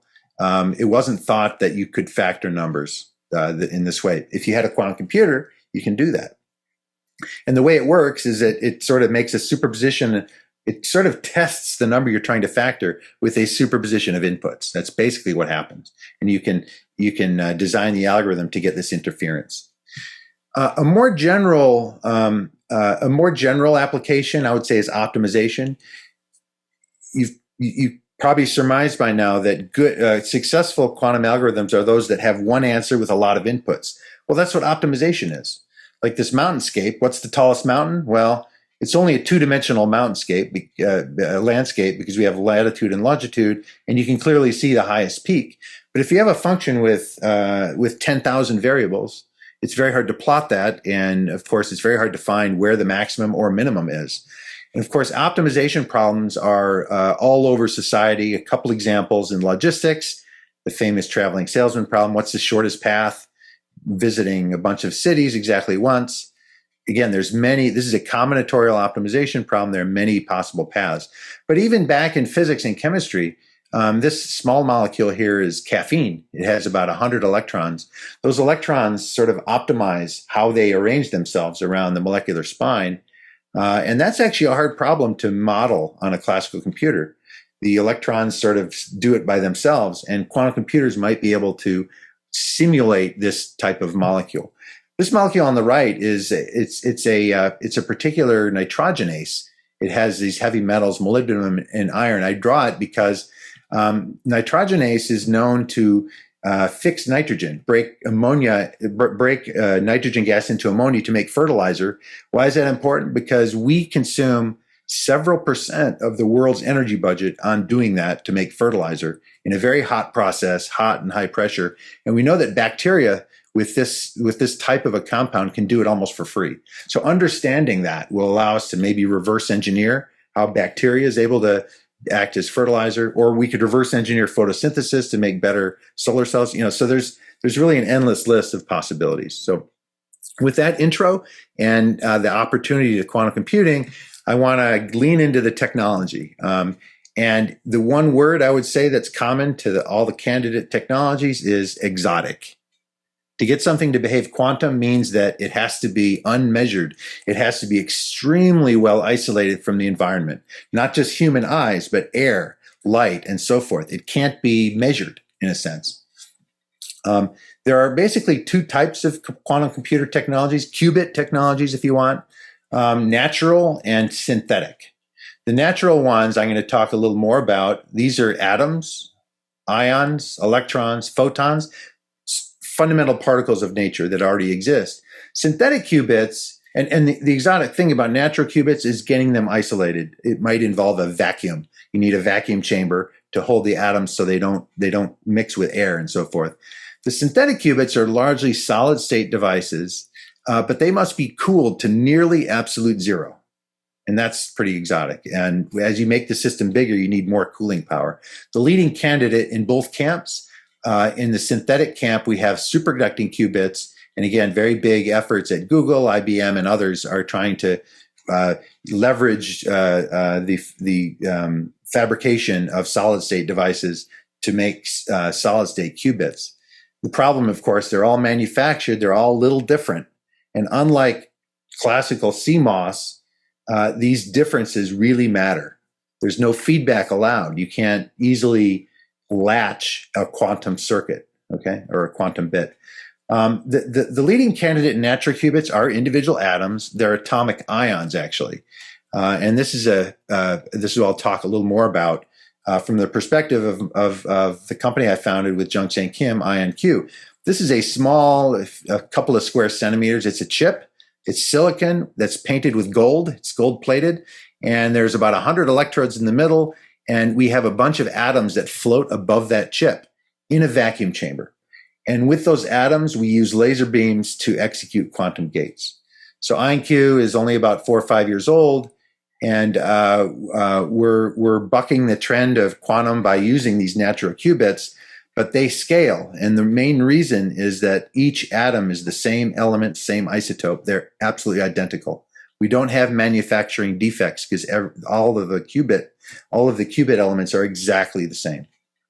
Of note, we're about to become a public company, hopefully by the next month, with about a $2 billion market capitalization. So now we have a budget to be able to build these devices and explore how they can be used for the algorithms I talked about before. So the way a trapped ion quantum computer works, I mentioned the chip, the atoms that float above the surface, and those atoms stay there for pretty much as long as we want. They're held by something called an ion trap that comes from the electrodes here. There's voltages applied to the electrodes. And suffice to say, these positively charged atoms align themselves in a crystal, and those are our quantum computer memory elements. Now, you'll notice there are no wires here, at least between the quantum systems. And that's important because wires are not quantum. Wires are generally classical and noisy, and they're all different and they have defects. Our effective wires are given by optical laser beams that poke the atoms, not only to measure them and initialize them, but also to get them to interact, to read them out.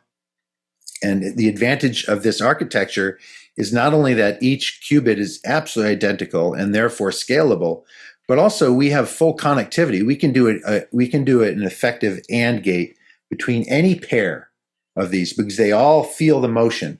And I'll show you a little animation of how that works in a minute. And when these qubits are left alone, they have essentially infinite lifetime. They will store coherence for arbitrarily long times, and that's because they're atomic clocks. These are literal atomic clocks that we use to as frequency standards, and so they're very long-lived and very clean and stable. Okay, so this animation at the top right, there's a quantum circuit, and this is not an assembly language code, or certainly not Fortran or BASIC or C++. This is gate language. We're very low level here. And what I draw here is 7 qubits vertically in space, and time goes from left to right. And these boxes are gates. We're doing interactions between the various qubits. So this is the algorithm. It doesn't look like a decipherable set of instructions, but this is how we're programming quantum computers in terms of these gates. The first thing we do is we initialize all of the atoms to be in a particular state with a laser beam that does that. They're all in the state 0, for instance. And then we apply gates. Oops, I'm sorry. Let me do that again and try to pause in the middle here. Well, I won't pause. As we do gates, lasers poke the qubits that we want to interact, and they interact through their shared motion. They're like masses connected by springs. And sometimes we hit individual ions to do like a NOT gate or a different type of a gate. So we have a universal family of gates. That's the algorithm. And then at the end of the day, we read out all of the qubits with another laser. And this is the best part. It's very simple to understand because when we read them out, the ones that are bright are ones and the ones that are dark are zeros. So it's simply a matter of looking at who's bright and who's dark. That's how it goes. So this is the architecture that we're building at IonQ. And now I'm going to go a little bit business on you all. This is a analysis by the Boston Consulting Group on how quantum computers may develop in the future. And they surmise that there will be 3 phases. The first one is just to get clean qubits, mitigate errors so that you have very reproducible qubits and you can do certain things. These are very small quantum computers. Again, you don't need very many qubits to think about doing interesting things. And right now at IonQ, we're playing with on the order of 20 to 30 qubits, doing small versions of algorithms. Phase 2, we're going to employ error correction to get the errors down further. Because if you add qubits, you need to be able to do deeper circuits as well, and that demands lower errors on your qubits. Fortunately, we can allow quantum systems to latch by employing error correction, and this is a derivative of classical error correction. It's very similar, except it's much more hardware intensive. There's a lot of overhead to do quantum error correction. We've already done the first demonstration of fault-tolerant error correction in IonQ type systems, actually. Phase 3 has to do with the high-level architecture, and it needs to be modular. A quantum system, when it's too big, it just sort of falls apart. It's just not very stable when it gets too big. And by having sort of a data center version where we optically connect different cores is really, I think, what the outgame is going to look like. And we're, of course, at IonQ, we have that modular architecture already, kind of the blueprints ready to go. These are pictures of a few candidate architectures going forward. And again, the synthetic qubits that IBM and Google use need to be cooled. And these are pictures from their respective companies. The Google version, this is just the refrigerator. It's the size of a small building to cool maybe a million qubit quantum computer. And by the way, in those those synthetic quantum computers, you need lots of qubits to do error correction. With very clean qubits from the get-go, we don't need as many qubits to do error correction. The overhead is much, much lower.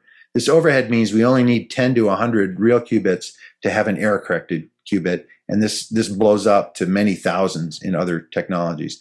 Furthermore, our system can operate at room temperature. We don't need to be cold because we have a vacuum, and the vacuum can be made very small. This is one of our latest packages where we've mounted a vacuum chamber right on the chip itself.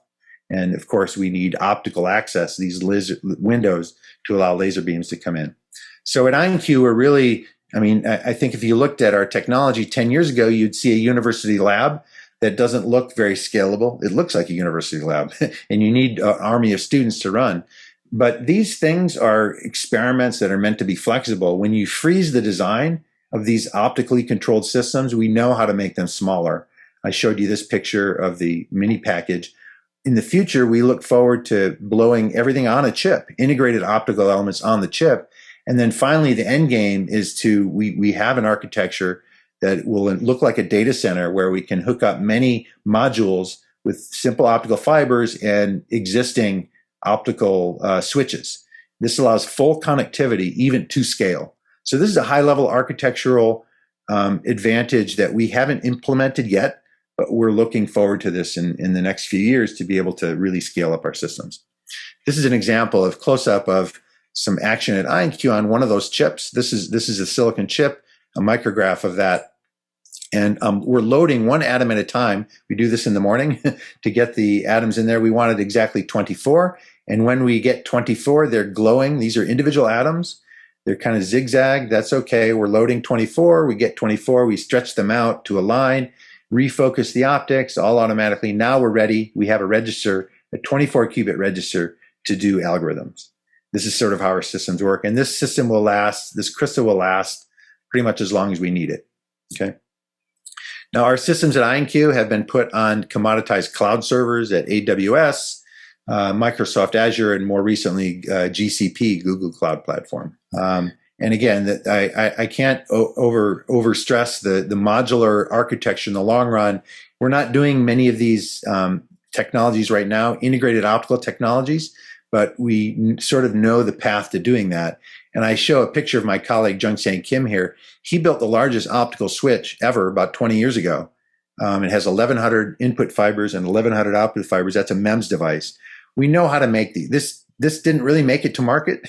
Turned out longitudinal multiplexing turned out to be very efficient, but we're going to use this to allow us to modularly grow our system so that we can start to do jobs and algorithms with lots and lots of qubits that will allow us to do interesting problems.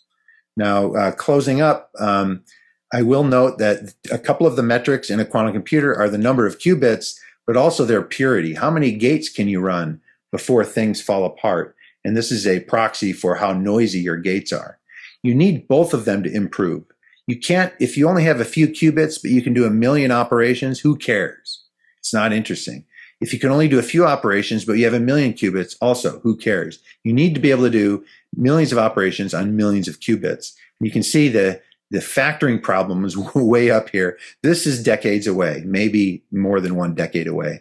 But there are lots of, the treasure trove will be here in the land of quantum advantage. In this land, we cannot simulate what's going on using a classic, even supercomputers. Okay, so being up here is where the opportunity will be.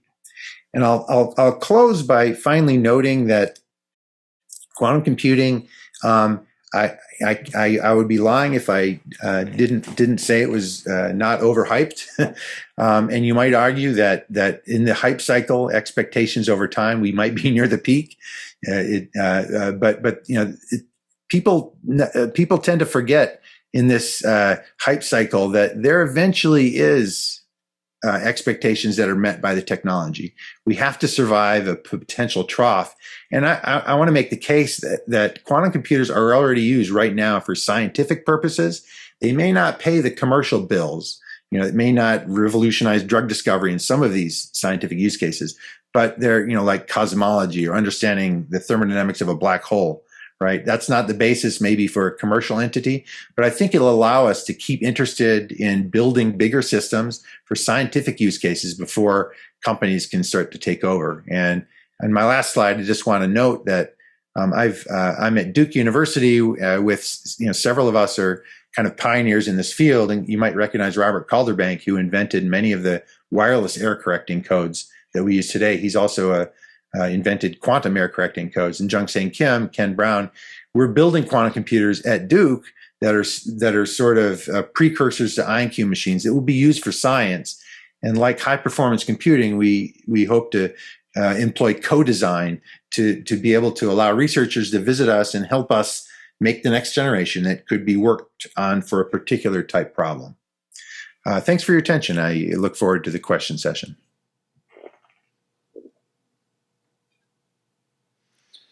Thank you, Professor Monroe. There are a lot of questions, but I would like to start out with a comment that captures, the topic so well that you went over, and that comes from Sarah Biabani. Says, "Surely, Mr. Feynman, you are not joking." Very good one. On to the questions. From Stephen Huang from Oppo. In order to successfully execute a computation using the laws of quantum mechanics, all QU bits must be kept in a coherent state of superposition. How do we conquer the scale of the fragility of the qubits? Very good question. There are two things you need to do. The first thing is get a very clean system from the get-go. And the picture I show here, these are individual atoms. They store qubits in their spins. They don't interact with air. They're so well isolated that they already are coherent. Now, you're right. As you make the system bigger and bigger, and I hinted at this, it's very hard for the errors to go away. So we do something called error correction. This is also, you remember the old parity checks in memory. We don't need those anymore because memory is so passively stable. Quantum systems are not passively stable, so you have to encode them, and it takes overhead in the number of qubits. So if you want to get 100 good qubits, you may need 5,000 physical qubits with encoding in a certain way that you can withstand a small amount of error and keep the computation going. Okay, so that's very important. And the other aspect I touched on is that if you really want to scale, you're not going to make a football-sized chip out of silicon to make a big computer. You make it multi-core, you make it modular, and that's kind of architecture we're shooting for. Great. Kevin Crewell from Tirias Research asks, is the read a destructive read operation? Yeah, there are intermediate measurements you can do that aren't fully projective, I guess. But the measurements I talked about, they are fully projective. They look at the system and there's no coherence left. So in a sense, they're totally destructive. They ruin the quantum state, but you also need to get the information out. You need to get at least a representation of the probabilities underlying it. If I gave you a coin that was, and I asked you, what are the odds? Is this a fair coin or not? You can't just flip it once. You have to flip it a few times. All quantum algorithms are probabilistic. Hopefully it's not equally likely we get every answer, but we get certain answers with higher probabilities. So all quantum computers, in the end, you measure a distribution, and you can learn something about the underlying model that you're simulating, for instance. So indeed, we envision quantum computers involving the maximum destructive type of measurement that fully collapses the quantum state. Okay, great. So we have time for just one or two more questions. This is also from Sarah Biabani from Gridcom. Can you contrast quantum computing with emerging photonics computing?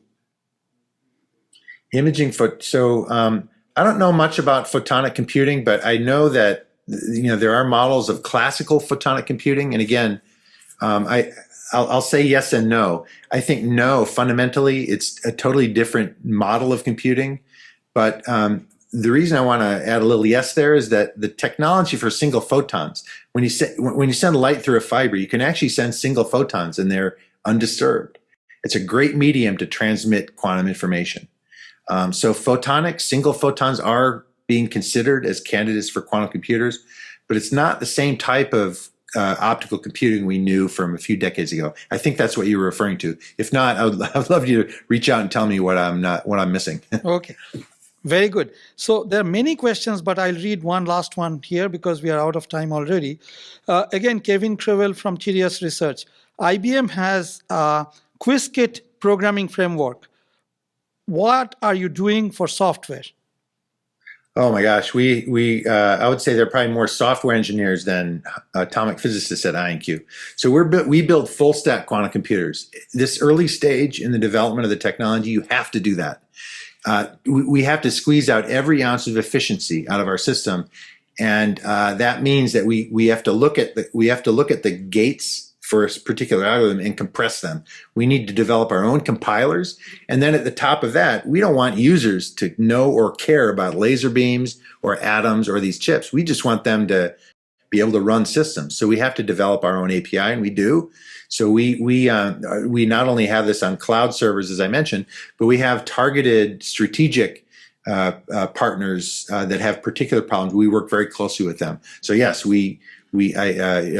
it's interesting. QuizKit at IBM and Circ at Google and Q Sharp at Microsoft, they all have adapted their software to use our systems and the native expressibility of our gates and so on and so forth, the full connectivity, for instance. So we use those tools, but we have to develop our own. We have to own the whole stack. Fantastic. Professor Monroe, thank you so much. As you can imagine, for such a topic, a lot of curious minds and a lot of questions in the channel. So please, if you can answer those there. But otherwise, I think this is the end of this presentation and end of the session. Thank you all very much for staying up late and attending. And over to Cliff Young, our Vice Chair for Hot Chips 33.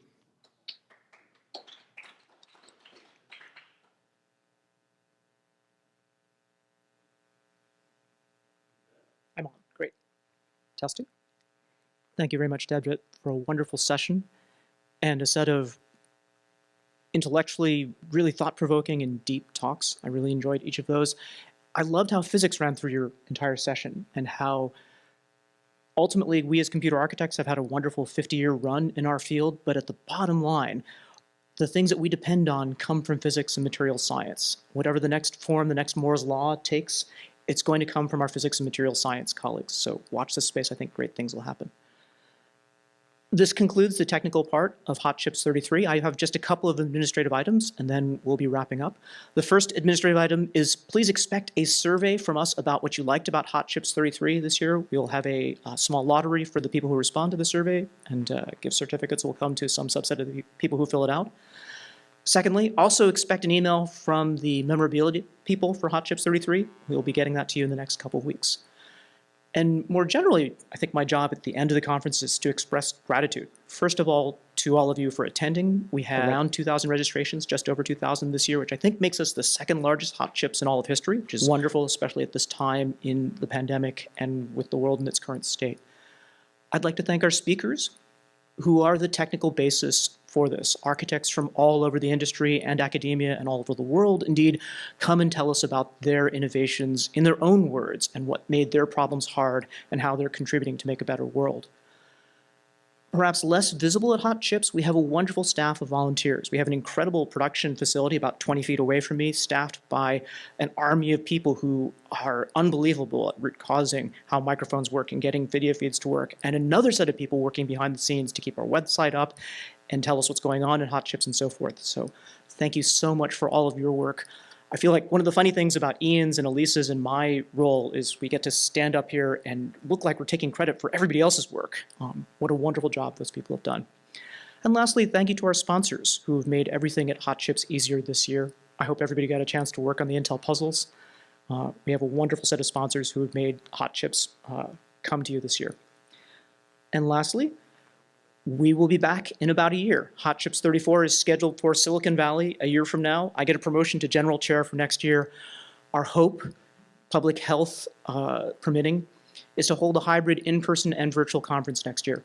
We had a registration question this year asking how many of us would like to come in person, and that answer came back slightly below 30%, actually, which gives us the possibility that next year, assuming we get to do the hybrid in-person conference, we could fit into a smaller venue than we did 2 years ago when we were last at Stanford.